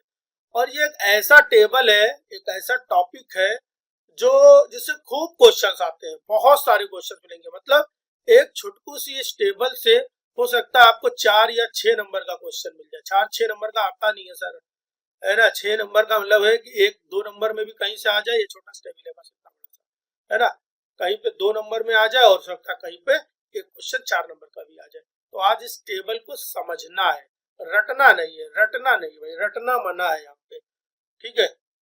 अभी जब हमको लगेगा इसलिए मैंने कुछ टारगेट सेट कर रखा है, ठीक है। क्या टारगेट सेट कर रखा है, 15 जून तक मॉलिक्यूलर हर हाल में खत्म करना है। कुछ लोग सोचेंगे कि हाय राम 15 जून तक मॉलिक्यूलर खत्म करेंगे, बाकी यूनिट कब खत्म करेंगे। तो भाई ये समझो, मुझे जब क्या बोलते हैं उसको, जेनेटिक्स पढ़ाने में 15 दिन ही लगता है। जेनेटिक्स 15 दिन, इकोलॉजी 15 दिन, बायोकेमिस्ट्री 15 दिन, इन तीन में 15 दिन लगेगा। मॉलिक्यूलर 1.5 महीने तक चलेगा, ठीक है। तो क्या बात हम लोग कर रहे थे, बात करने जा रहे थे DNA के 3 कन्फर्मेशन बने। ये इतने सारे ड्रामे जब हुए, इतने सारे जब ड्रामे हो गए, शुगर की पकड़िंग चल रही है ना, मेजर और माइनर ग्रुप बन रहे हैं, पैकिंग का तरीका बदल रहा है, बहुत सारे ड्रामे चल रहे। इतने सारे ड्रामे होने के बाद में क्या हुआ कि DNA की अलग अलग तरह से पैकिंग देखने को मिली। क्या हुआ, ADNA, BDNA, CDNA, DDNA, ZDNA, TDNA, पता नहीं क्या क्या कितने तरह के DNA। कुछ DNA अभी 3 पढ़ेंगे और कुछ DNA थोड़ा सा कल पढ़ेंगे, ठीक है। तो यहाँ तक सबको समझ में आ गई है उम्मीद है, ठीक है। 5 मिनट का, 2 मिनट का ब्रेक ले लेते, 2-4 मिनट का। आप लोग को कुछ चाय वाय पीनी है तो कितना बजा है, 9:13। 18 मिनट तक आप लोग कुछ भी काम है तो करके रख सकते हैं। आता हूँ मैं।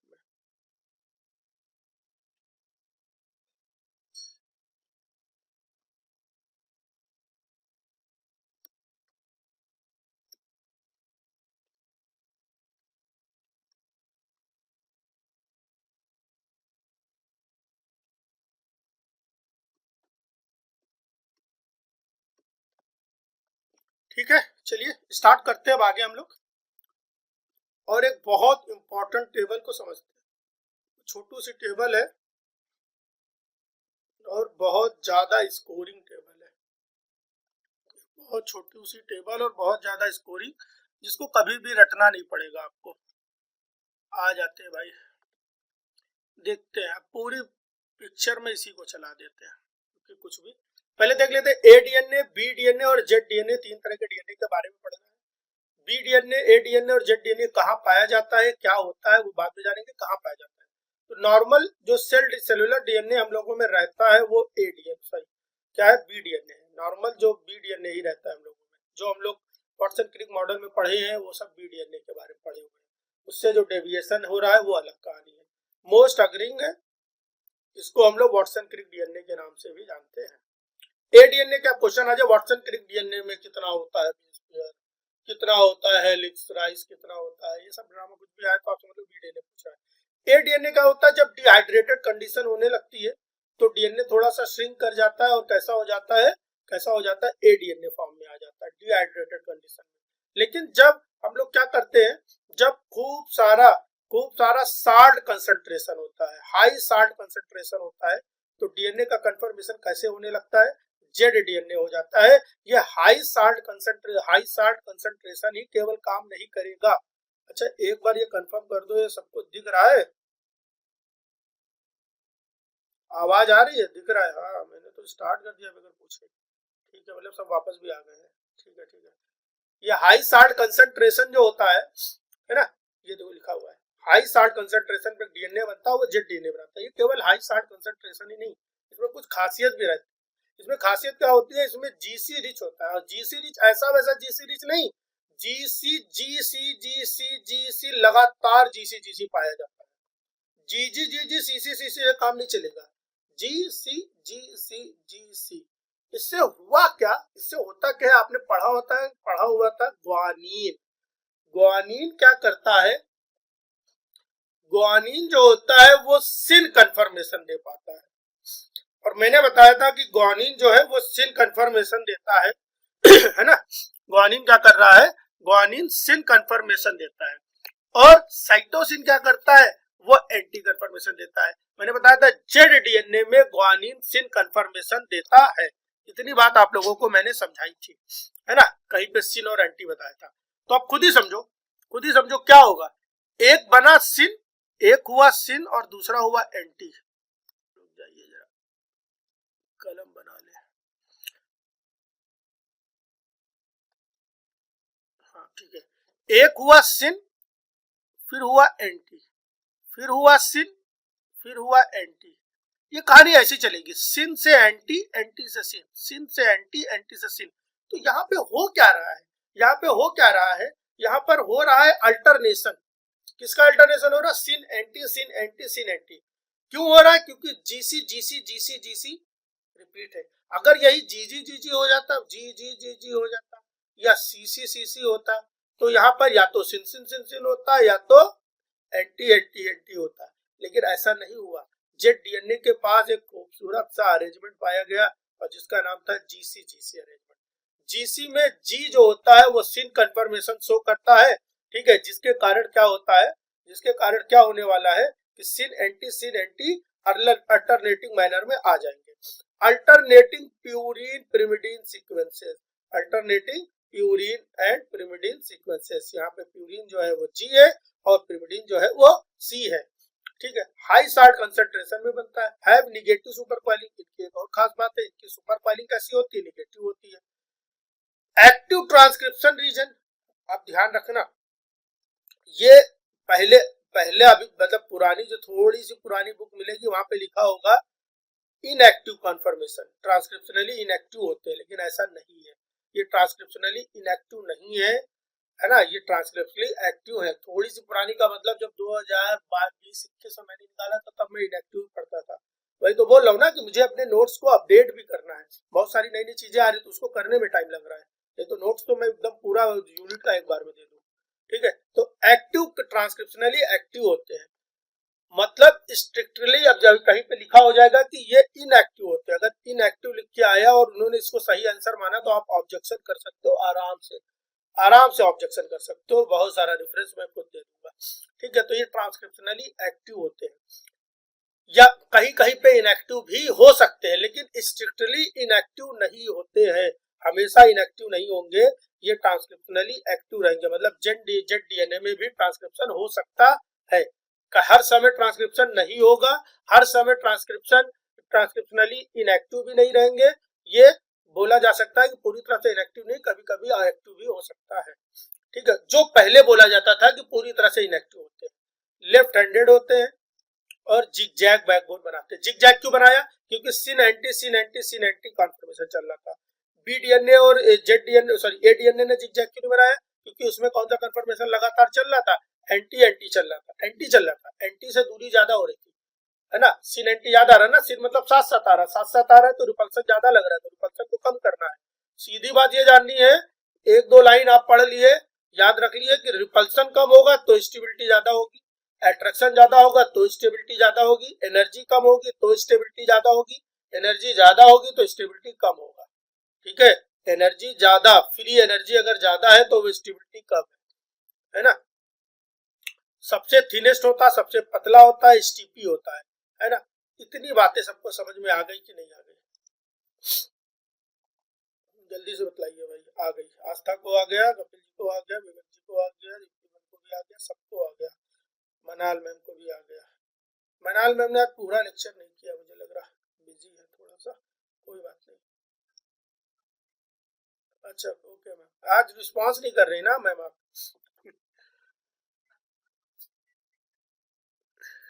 अच्छा अच्छा, चलिए ठीक है, ओके मैम, थैंक यू। ठीक है, अब आ जाते हैं ये टेबल, जिस टेबल को मैंने अपने समय में रटते रटते जान दे दी थी, कई दिन लग गए थे, रटते जा रहे थे, रट ही नहीं पा रहे थे, फिर भूल जाते थे क्वेश्चन, तब भी गलत होते थे। ठीक है, तब भी क्वेश्चंस गलत हो जाते थे। उस टेबल के लिए पूरा बढ़िया सी व्यवस्था बना के लाया हूँ, आप लोग समझिए।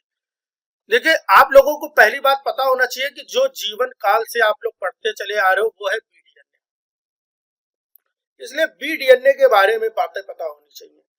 बीडीएनए का ओवरऑल प्रोपोर्शन क्या है? बीडीएनए का ओवरऑल प्रोपोर्शन होता है कि ये लॉन्गर होता है, लंबा सा डीएनए होता है। लॉन्गर का मतलब कुछ आप इमेजिन कर लो कि 10 न्यूक्लियोटाइड मिल करके 1 मीटर बना रहे हैं, आपको उनको यहाँ पर डेटा नहीं रखना है।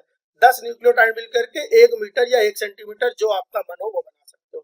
ठीक है, 1 मीटर बना ले रहे हैं, तो ये मिल करके एक हेलिकल स्ट्रक्चर बनाए और एक यूनिट डिस्टेंस कवर कर रहे हैं। इसको मैंने बोला ये लॉन्गर है और ये थिनर है। किसके कंपैरिजन में लॉन्गर है? बोला जा रहा है कि जो ए डीएनए है वो वही जो लंबा डीएनए मैंने इमेजिन करके रखा, उसको दबा दिया तो वो कैसा हो जाएगा? छोटा हो जाएगा और फैल जाएगा, ब्रॉड हो जाएगा। जो जो लंबा से था और पतला था, अगर उसको हमने दबा दिया तो वो छोटा हो जाएगा, फैल जाएगा।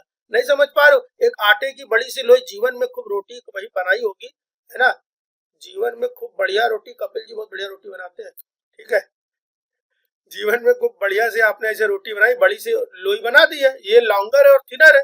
अगर इस दोनों एंड से, इस एंड से और इस एंड से इसको हमने दबा दिया, अरे बॉस चल जा, दबा दिया तो क्या हो जाएगा? ये थोड़ा सा पतला हो जाएगा, छोटा हो जाएगा ना, लेकिन छोटा हो जाएगा, लेकिन यही आटा जो है, यही आटा क्या पास पास चौड़ा भी हो जाएगा, तो ये छोटा होगा, शॉर्ट होगा, ब्रॉड होगा, तो ए छोटा है और ब्रॉड होगा। लेकिन अगर इसी लोई को ऊपर से पकड़ करके हमने और खींच दिया, अब खींच दिया तो क्या होगा भैया? खींचने पे ये पतला हो जाएगा और स्लिम हो जाएगा, मतलब पतला हो जाएगा, लंबा हो जाएगा और स्लिम हो जाएगा। इतना कॉन्सेप्ट सबको समझ में आया? जल्दी जल्दी रिस्पॉन्स करिए एक एक पॉइंट पे, बहुत सारा बताना मुझे। विवेक जी को समझ में आया, दिव्यांशु जी को समझ में आया, सबको समझ में आ रहा है ना? किसी को नहीं आ रहा, अगले पॉइंट पे नहीं बढ़ूंगा मैं। ठीक है, आटे की लोई वाली बात बता दी, अब तो भाई समझ में आ रही है।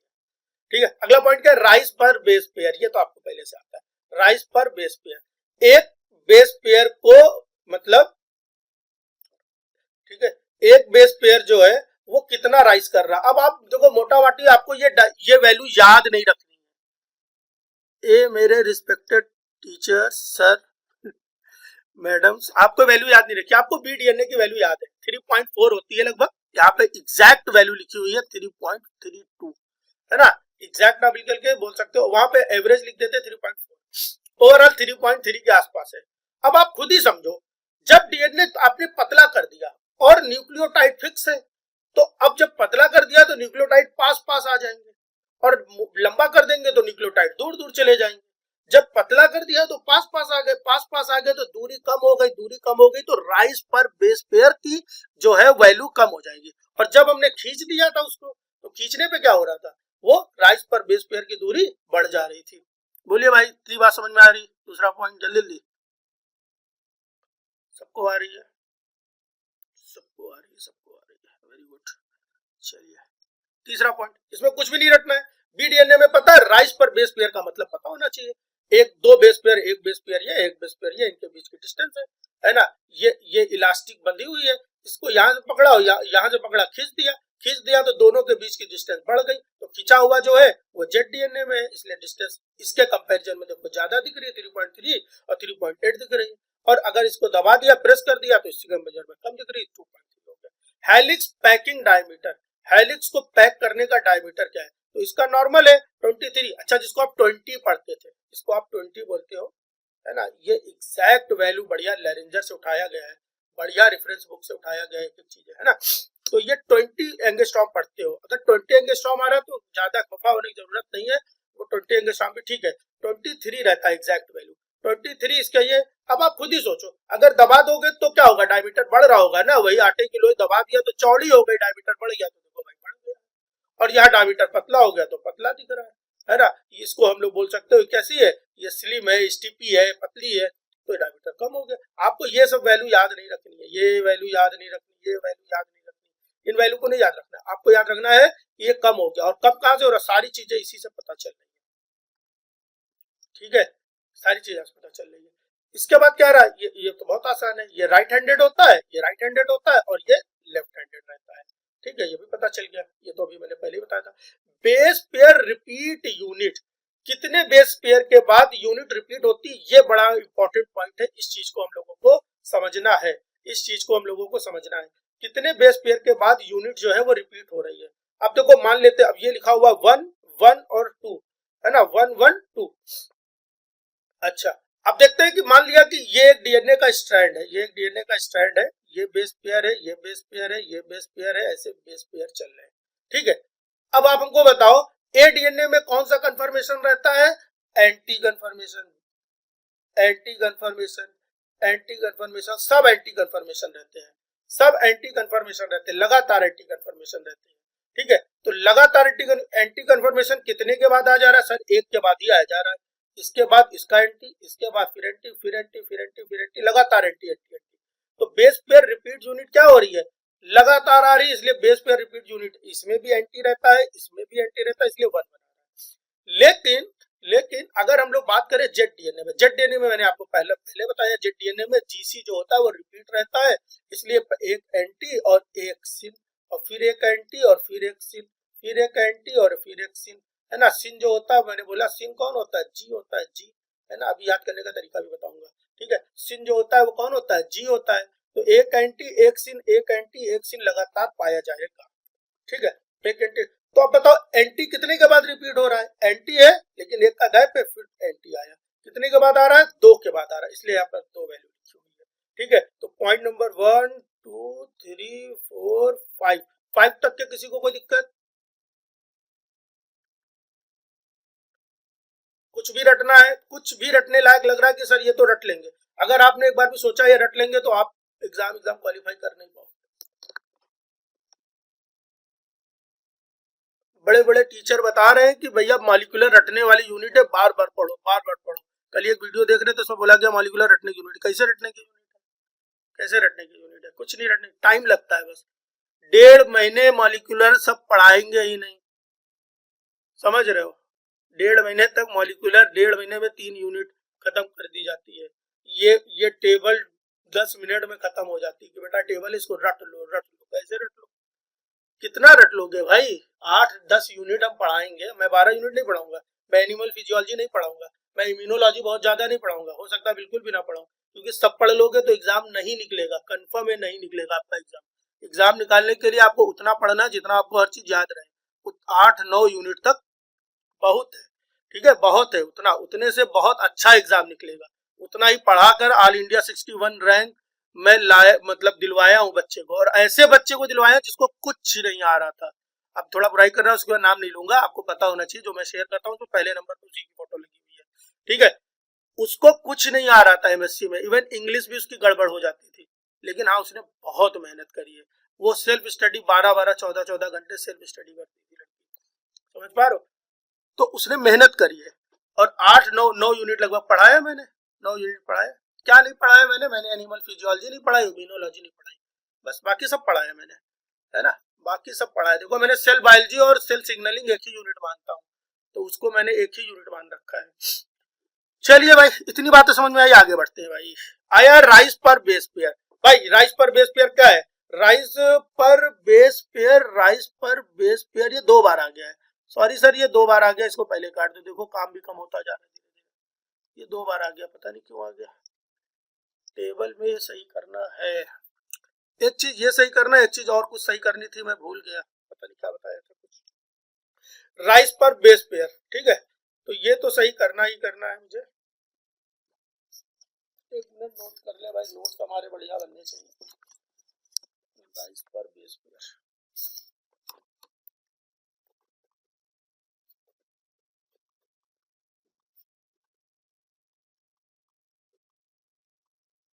ठीक है, राइस पर बेस पेयर नहीं लिखना है, 2 बार लिख गया, उसको हटा देंगे। फिर क्या रहा, बेस पेयर पर टर्न है, ठीक है, बेस पेयर पर टर्न। बेस पेयर पर टर्न क्या है, इधर 10 है, ठीक है, ये मोटू लाला है, एडीएनए मोटू लाला, ए मोटू है ना, ऐसे याद रखना, ए मोटू, बस इतना याद रहेगा। क्यों? क्योंकि पतले है, ब्रॉड है। मोटू और नाटू दोनों है, नाटा और मोटा इंसान है ये, है ना, बॉडी शेमिंग नहीं कर रहा हूँ क्योंकि हमको पता ही नहीं कौन है। तो ये कम है, तो इनके पास 11 है ना, और ये लंबू जी है, उनके पास 12 है, याद रखना। तो 10, इधर 11 और उधर 12, बस इतना याद रखना है। बेस पेयर पर टर्न कितना हो रहा है, 10 10, ये 10 है, लगभग 10 लिखा हुआ है ना, 10 है, 11 है और 12 है, ठीक है, 10 है, 11 है और 12 है। रोटेशन पर बेस पेयर, पर बेस पेयर रोटेशन सर कैसे आया? देखो पूरा रोटेशन 360 डिग्री का होता है जी।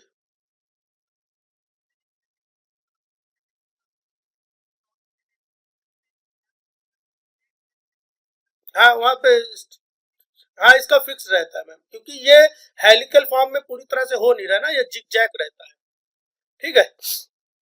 बहुत सारी जेड डीएनए, बहुत सारी अलग चीजें इसके पास। अब आप ध्यान दीजिए, मैंने बोला कि पूरा टर्न करने के लिए, पूरा टर्न करने के लिए 360 डिग्री चलना पड़ेगा। तो जब 360 डिग्री को, 360 डिग्री को 10 से डिवाइड करेंगे तो 36 आएगा, देखो ये लगभग 36 लिखा हुआ है, और अगर 11 से डिवाइड करेंगे तो 33 आएगा, ठीक है, 33.6।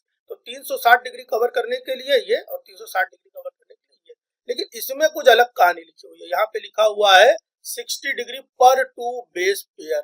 क्यों? क्योंकि ये हेलिकल मैनर में चल ही नहीं रहा है, ये तो इनकी अलग कहानी चल रही है, ऐसे ऐसे चल रहा है, समझ रहे हो मैम? तो यहाँ पर इसलिए फिक्स्ड वैल्यू है, ठीक है, फिक्स्ड वैल्यू है। समझ लो इस टेबल को मुझे अच्छे से बनाने में 2 घंटा लगा है, 2 घंटा लगा, तभी तो नोट्स मैं सही कल दे भी नहीं पाया प्रॉपरली, है ना, कल रात में नोट्स मिल पाया आपको।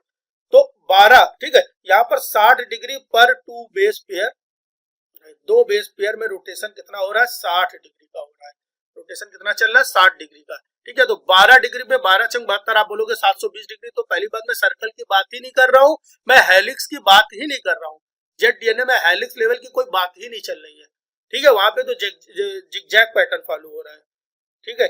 बहुत अच्छा क्वेश्चन है ये कि सर ये 12 होते हैं, है ना, 12 होते हैं, और आपने क्या बोला है, आपने क्या बोला है यहाँ पर कि ये 60 डिग्री टर्न ले रहा है, तो दो बेस पेयर मिल करके तो 12 बेस पेयर मिल करके तो 6 बार 12 चंग बहत्तर, 720 बार हो जा रहा है, 720 डिग्री हो रहा है, तो ये कैसे हो रहा है? तो सीधी बात हो रहा है कि यहाँ पे एक स्ट्रिक्ट हेलिक्स की बात नहीं हो रही है। पिच पर टर्न ऑफ हेलिक्स, पिच पर टर्न ऑफ हेलिक्स, है ना, तो मैंने पहले बोला पूरे सारे के सारे मिल करके कितना बना पा रहे हैं। थोड़ा सा यहाँ पे बहुत सारा गंदा सा हो गया, इसको पहले सफाई कर देते हैं, ओ सॉरी, कुछ ज्यादा सफाई कर देते हैं। ठीक है,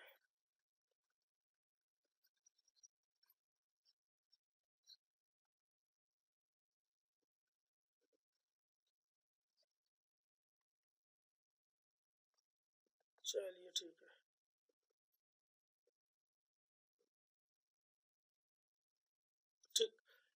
तो क्या बताया जा रहा है, क्या बताया जा रहा है, पिच पर टर्न ऑफ हेलिक्स, पिच पर टर्न ऑफ हेलिक्स कितना है 33.2 डिग्री, क्योंकि 34 वहां पे था ही, 3.32 है। देखो राइज पर बेस पेयर कितना है 3.32, तो 10 से मल्टीप्लाई कर दिया गया तो 34 आ गया थे, एक पॉइंट इधर से उठा के इधर बढ़ा दिया गया।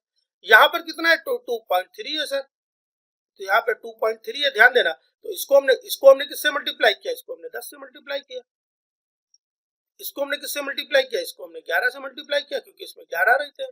तो वैल्यू क्या आ गई 24.6, वैल्यू क्या आ गई 3.32, है ना। ये वैल्यू नहीं याद रखना, खाली आपको बी डीएनए की वैल्यू सारी पता होनी चाहिए बस।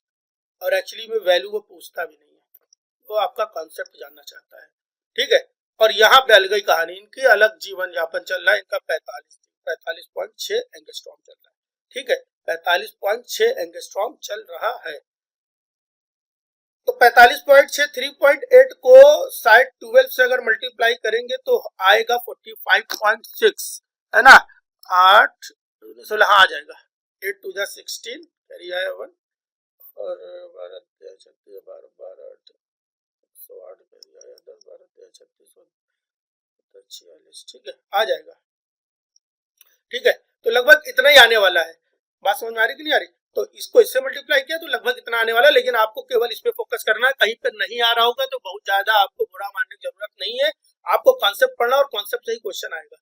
Tilt of base to helix axis, tilt मैंने कल बताया था, टिल्ट कितना हो रहा है, ये डीएनए था, ये उसका मान लिया कि बैकबोन थे, और इसमें टिल्ट कितना हो रहा है, कितना नीचे झुक रहा है या कितना ऊपर झुक रहा है, कितना नीचे झुक रहा है और कितना ऊपर झुक रहा है ना। तो ये कितना हो रहा है प्लस 19 डिग्री, मतलब प्लस 19 डिग्री का मतलब ऊपर की ओर 19 डिग्री, माइनस 1.2 डिग्री मतलब थोड़ा सा नीचे की ओर 1.2 डिग्री, मतलब क्या पता चल रहा है, यहाँ पर ये थोड़ा सा ऊपर जा रहा है, यहाँ पर ये थोड़ा सा नीचे जा रहा है, बोलिए, और यहाँ पर भी नीचे जा रहा है, ठीक। तो आपको क्या याद रखना, टिल्ट नहीं याद रखना, टिल्ट याद रखना कि बस बी जो होती है वो निगेटिव है और ए जो है वो पॉजिटिव में है, ठीक। हालांकि टिल्ट पे कोई क्वेश्चन भी नहीं आया है। Base pair mean propeller twist, twist जो चल रहा है, जो पंखे के ब्लेड को घुमा दे रहे थे, तो कितना डिग्री घुमाया 18 डिग्री घुमाया, बी डीएनए में कितना घुमाया 16 डिग्री घुमाया, और जेड डीएनए में घुमाने वाला कंसेप्ट नहीं है, 0 डिग्री घुमाया, ये बड़ा इंपॉर्टेंट कंसेप्ट है। जेड डिग्री में, जेड वाले में घुमाने वाला कोई कंसेप्ट नहीं, क्योंकि वो जिगजैग है, क्योंकि वो जिगजैग है, तो वहां पे आपको घुमाना नहीं है, तो ये 0 डिग्री है, इसको रटना नहीं है, क्योंकि जिगजैग है भाई, क्या घुमाओगे इसमें, ठीक है। हेलिक्स एक्सिस लोकेशन, ठीक है। अब हेलिक्स एक्सिस लोकेशन पढ़ने से पहले यहाँ तक देखते, सबको समझ में आ गया, कुछ भी रटने लायक लग रहा है क्या आपको। हाँ ग्रुप की स्पेलिंग गलत होगी, ग्रुप की स्पेलिंग कहाँ पे गलत है, कहीं गलत होगी ग्रुप की स्पेलिंग, हाँ एक फोटो में मुझे स्पेलिंग सही करनी है। अच्छा विवेक जी वही बता रहे थे, thank you Vivek ji. Group वाली स्पेलिंग है ना, वो फोटो में बता देते ना विवेक भाई, वो फोटो सही करनी है मुझे, ठीक है। तो उम्मीद है सबको समझ में आ गई यहाँ तक बात, किसी को कोई पॉइंट ऐसा है कि सर इसको हमको रटना पड़ेगा, है ना, किसी को कोई ऐसा पॉइंट है कि हमको ये तो रटना पड़ेगा, रटना नहीं पड़ेगा, है ना, रटना नहीं पड़ेगा, सिर्फ आपको सोचना है, हर चीज का मतलब पता होना चाहिए। टिल्ट का मतलब पता है ना, कोई टिल्ट का मतलब पता है आपको, ऐसे ऊपर नीचे और ऊपर नीचे, है ना, ऐसे ऊपर नीचे। वो कोई मिल गया था, वो ऋतिक रोशन डांस करता नहीं है, कभी इधर आगे गिरता, इधर चला मैं इधर चला है तो वही कहानी चल रही है। चलिए देखते हैं आगे। मेजर, अब देखो अब तक के पूरी टेबल अपनी जगह पे है और ये 4 पॉइंट अपनी जगह पे, ये 4 पॉइंट इस टेबल में सबसे इंपॉर्टेंट है। अभी जब क्वेश्चन करने बैठोगे तो खूब क्वेश्चन खाली इतने से मिल जाएंगे। मेजर ग्रुप का प्रोपोर्शन, और मैंने पहले बोला आपको बी डीएनए याद रखना है, ठीक है, या ऐसे याद रखते हैं, इनका मेजर ग्रुप का प्रोपोर्शन कैसे होगा, एक्सट्रीमली नैरो होगा बट वेरी डीप। भाई अंदर की ओर धसा दिया है मैंने, तो जो मेजर ग्रुप बनेगा वो छोटा नहीं हो जाएगा, और अंदर बहुत गहरा ग्रुप होगा, बड़ी गुफा जैसा स्ट्रक्चर अंदर बनेगा।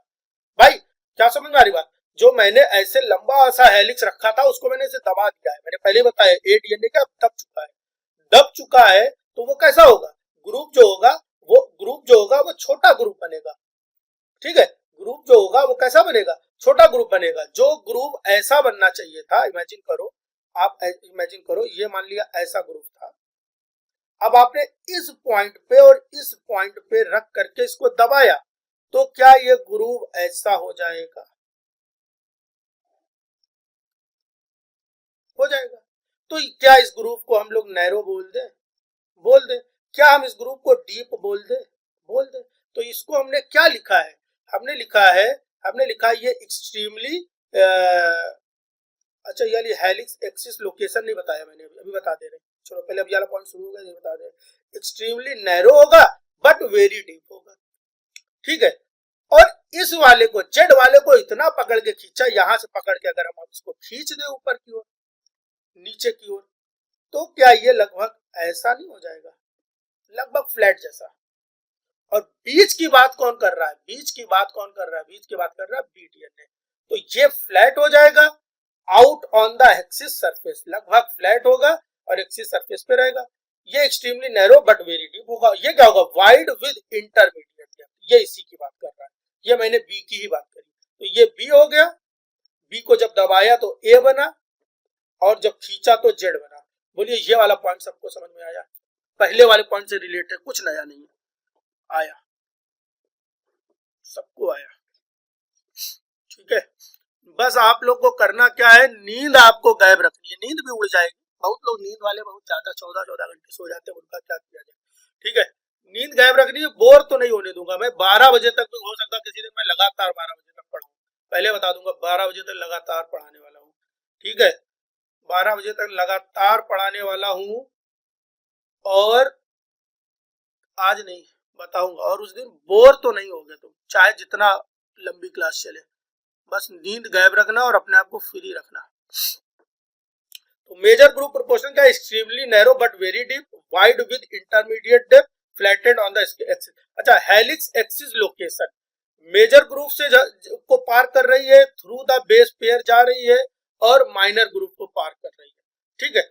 अब देखते हैं, है ना, इसमें ज्यादा दिमाग नहीं लगाना। मान लिया कि ये एक्सिस जा रही है ना, ये एक्सिस चल रही है ऐसे ऐसे ऐसे। अब मैं तो इतना भैया आर्टिस्ट नहीं बना पाऊंगा ये चीज, ठीक है।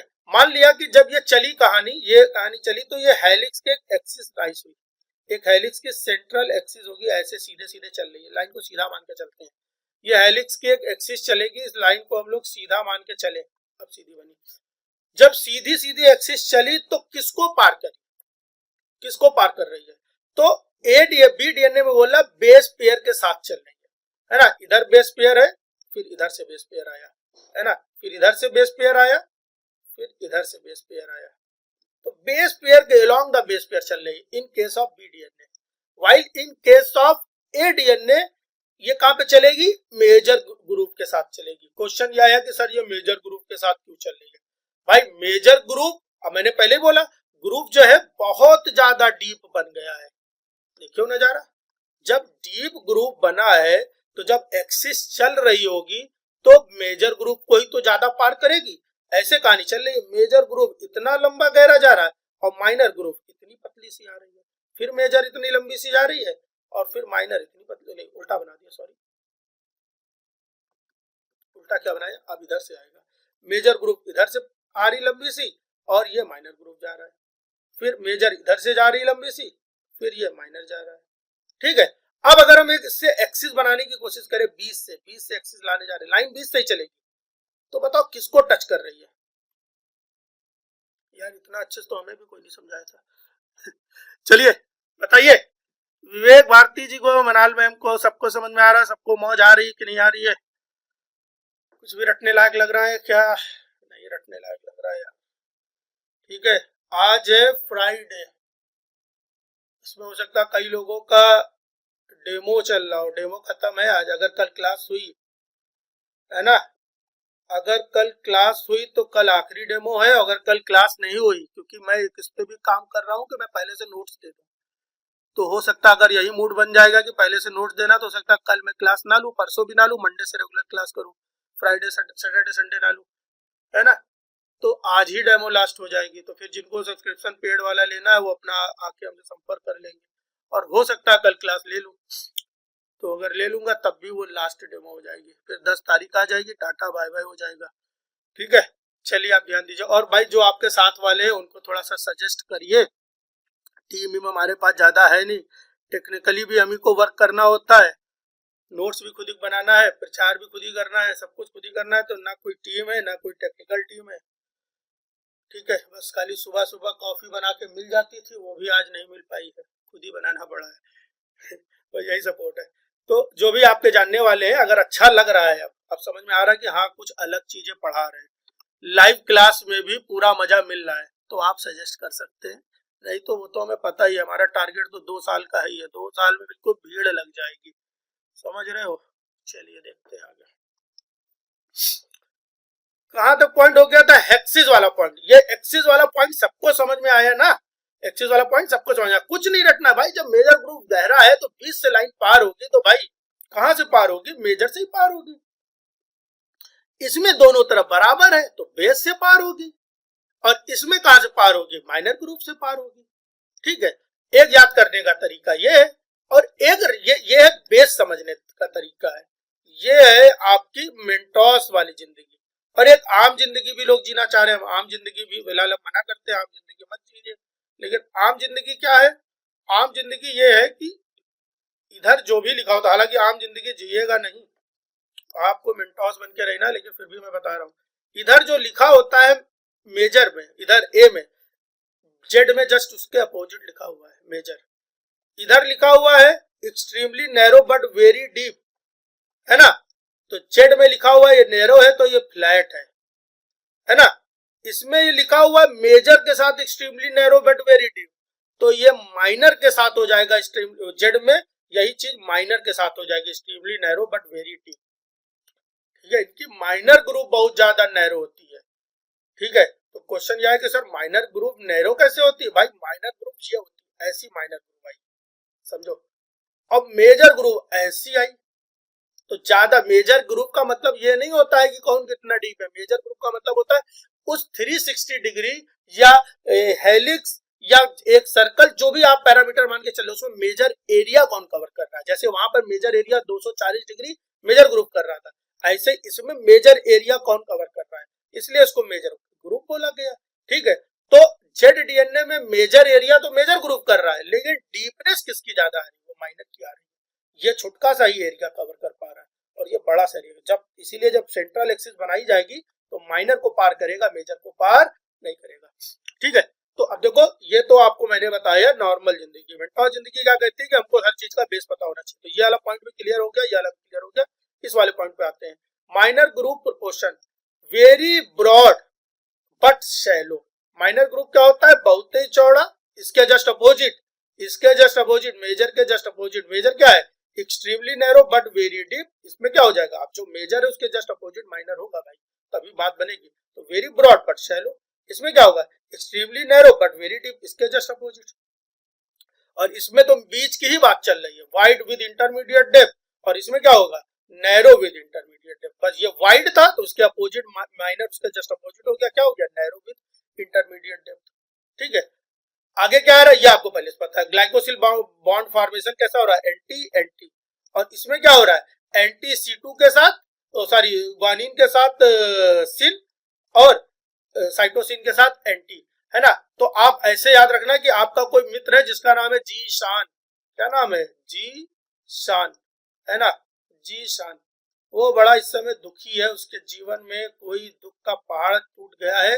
तो जीशान कैसा है, सेंटी है, कैसा है इस समय, सेंटी हो गया, बहुत ज्यादा दुखी हो गया। बस जीशान सेंटी याद रखना, जी शान सिन, और सेंटी में क्या हो रहा है, सिन, है ना, जी शान क्या हो रहा है, सेंटी हो गया है, सी एंटी, बस जीशान सेंटी। ये हमेशा याद रखना, क्योंकि यहाँ पे बच्चों को बड़ा कंफ्यूजन रहती है। हालांकि बेसिक भी मैंने बताया कि क्यों गॉनी नहीं कर पा रहा है। ठीक है, शुगर पकड़ मैंने पहले बताया, B C2 है, C3 इंडो है ए में, और जेड में दोनों मिलेगा। जेड में पहले मैंने बताया इंडो और एक्सो दोनों मिलेगा। इंडो एक्सो किसमें मिलेगा, C2 इंडो होगा पिरिमिडीन पे, और C3 इंडो होगा प्यूरिन पे, है ना। तो C2 endo at pyrimidine, C3 endo at pyrimidine. बोलो भाई सबको ये बात समझ में आ रही, C2 इंडो पिरिमिडीन और C3 इंडो प्यूरिन पे, बोलो बोलो। भाई सबको ये वाला टेबल समझ में आ गया, सबको आ गया भाई।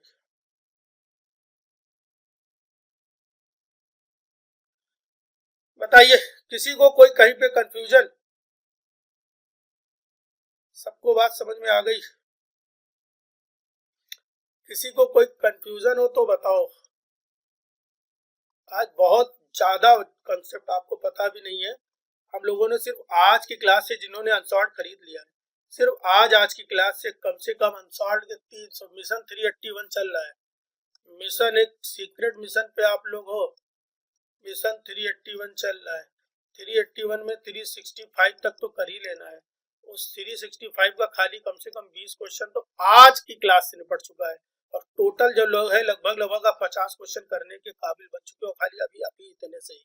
अभी डीएनए रेप्लिकेशन भी नहीं पढ़ाया है, ट्रांसक्रिप्शन ट्रांसलेशन कुछ नहीं पढ़ाया है ना? किसी को कोई समस्या है? नहीं है, ठीक है।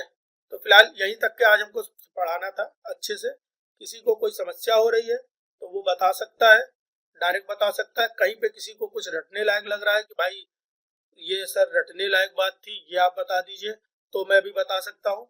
रटना कुछ भी नहीं है। अगर आप रट रहे हो तो आप सही से तैयारी नहीं कर रहे हो। बार बार मैं बोल रहा हूँ, क्वेश्चन की प्रैक्टिस करना सब लोग शुरू कर दे। दीप्ति मैम आप करिए क्वेश्चन, मनाल मैम सब लोग करें। इसका नाम मैं ले रहा हूँ, वो भी दिव्यांशु। पर डे 2 घंटे 1 घंटा क्वेश्चन प्रैक्टिस करो, इससे आपका कॉन्फिडेंस बढ़ेगा। और एग्जाम निकालने के हिसाब से आपको तैयारी करनी है। मेंटली अब प्रिपेयर करना है कि हमें 120, जैसे दिव्यांशु है वो 120 नंबर लेके आने हैं। सीधी बात। हमें आप किस कैटेगरी से बिलोंग करते हो, क्या है, क्या रिजर्वेशन, हमको मतलब ही नहीं है। हमको नॉलेज पे काम करना है, हमको 120 नंबर लाने हैं, सीधी बात है। एक लड़की में पढ़ाता था, वो पीएच थी, और पीएच की मेरिट बहुत कम जाती है, लेकिन वो पढ़ने में बहुत अच्छी थी, बहुत अच्छी थी। उसको बायो स्टैटिस्टिक्स, बायो इन्फॉर्मेटिक्स खूब अच्छे से आती थी। मतलब एमएससी में ही उसने रिसर्च लेवल की चीजें, बहुत सारी रिसर्च लेवल की चीजें सीख चुके थे। तो मैंने उसको समझाया था कि बेटा तुम्हारा जेआरएफ तो पहली बार में हो जाएगा, लेकिन तुमको पढ़ते रहना है, और तुमको तब तक पढ़ते रहना है जब तक तुम्हारा 110 नंबर ना आ जाए। ठीक है, 110 115 नंबर ना आ जाए। जेआरएफ तो पहली बार में हो जाएगा, कोई बहुत बड़ा इशू थोड़ी नहीं है। बट 115 नंबर लाना, तो 120 मेंटली ये समझना कि हमें अब नंबर लाने के लिए पढ़ना है, नंबर लाना है, 120 नंबर लाना। जब इस हिसाब से पढ़ने लगोगे तब आपका अलग का नहीं। हमें नॉलेज तो अलग बात है, नॉलेज तो लेना ही लेना है, नंबर लाना, नंबर तब आएगा जब पढ़ोगे, नंबर तब आएगा जब आपके पास नॉलेज होगा। और जब मेंटली पहले से सोच रखोगे कि नंबर लाना है तो नंबर आना शुरू हो जाएगा। ऐसे रिसर्च का भी काम होता है। जब तक कि आप रिसर्च करते रहोगे, देखो रिसर्च करने जाओगे, पेपर छापना अलग काम है, रिसर्च करना अलग बात है, दोनों अलग बात है। मैंने बहुत सारे स्टूडेंट्स को देखा, अपने ही सीनियर्स को देखा, जो 6-6 साल हो गए कोई पेपर नहीं पब्लिश हो रहा, कोई पेपर ही नहीं पब्लिश हो रहा 6 साल से, और खूब काम कर रहे हैं। हर समय फ्लास्क और पेट्री डिस्क लिए टहल रहे हैं इधर उधर, खूब मीडिया बन रहा, खूब मीडिया। मैं खुद कर रहा था 3.5 साल तक, सिर्फ रिसर्च कर रहा था, पेपर आ ही नहीं रहा था। फिर हमको ज्ञान आया कि पेपर अलग चीज होती है, रिसर्च से ही पेपर आता है, लेकिन माइंड सेट डेवलप करना होता है कि आप पेपर छापना है। 1.5 साल में हमने 7 पेपर छापे, कुल 35 इम्पैक्ट से ऊपर, कुल 180 क्या बोलते हैं साइटेशन से ऊपर आ चुके हैं अभी तक के। ठीक है, तो फिर मैंने सोचा कि पेपर छापना अलग बात है, तो जम के पेपर 8 पेपर अब तक के पब्लिश हो चुके हैं, 2-3 अभी कम्युनिकेटेड भी है। तो सब अलग चीज है, सब कुछ बताया जाएगा। इसी 2000 के रिचार्ज में सब कुछ बताया जा रहा है। ठीक है। अच्छा, कुछ बच्चे मैसेज कर रहे हैं फेसबुक पे कि सर कुछ कम कर दीजिए। अरे यार 2000, अगर आपको ट्यूशन भी पढ़ाना होगा, मैं अगर घर जाके ट्यूशन पढ़ाऊंगा 1 घंटा सप्ताह में 3 दिन, तो 6000 रुपए में तब लेता था जब मैं केमिस्ट्री 2017 में पढ़ाता था। 1 घंटा सप्ताह में 3 दिन केमिस्ट्री पढ़ाता था, महीने का 6000 लेता था। 2000 रुपया 9 महीने आपको पढ़ाऊंगा मैं, है ना? 15 दिसंबर तक, या दिसंबर के एग्जाम से पहले तक। अगर 15 दिसंबर को एग्जाम हो रहा, 16 दिसंबर को, तो लगभग दिसंबर तक मैं पढ़ाऊंगा पूरा अच्छे से। कितना रुपया हुआ यार?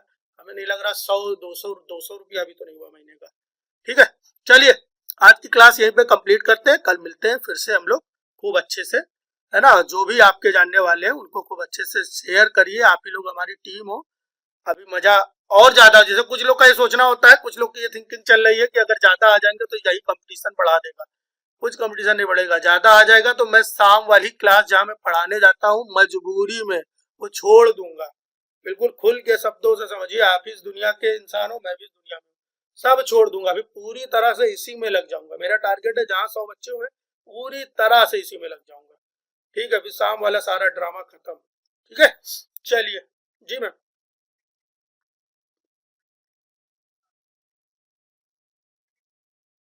नहीं, रिकॉर्डेड सुन लेंगी, लेकिन क्लासेस की क्या दिक्कत होगी?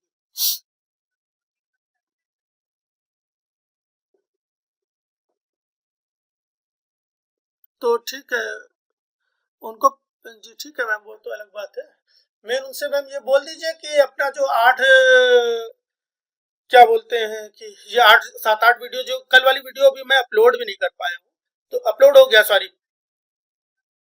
हाँ, उनको मैम ये जरा बता दीजिएगा, पहली वीडियो की साउंड क्वालिटी खराब है, ठीक है, वो टक टक टक टक आवाज आ रही है, अब उसमें मैं कुछ कर भी नहीं सकता हूँ, तो वो एडजस्ट कर लेंगे, क्वालिटी पे फोकस करेंगे, क्वालिटी वहां पे ठीक मिलेगी। तो सारी वीडियोस एक बार देख ले, जब कॉन्फिडेंस में आ जाए तब आगे का कैरिंग करे, स्टार्ट कर दे, क्योंकि अभी 20 से आएंगी। हाँ, कल से टोपोलॉजी, अगर कल से कोई नया बच्चा आएगा तो उसको समझ में आएगा थोड़ा थोड़ा, क्योंकि कल से हम लोग टोपोलॉजी पे काम करना शुरू करेंगे। ठीक है मैम, थैंक यू, आपने शेयर किया। और अगर वो आज ज्वाइन करती तो अच्छी बात है, और भी ऐसे दिव्यांशु है या कोई भी बच्चा है, हरिओम है, ठीक है, जो भी है। चलिए ठीक है, फिलहाल आज की क्लास यहीं पे कंप्लीट करते हैं, मिलते हैं हम लोग नेक्स्ट क्लास में। Okay, bye bye.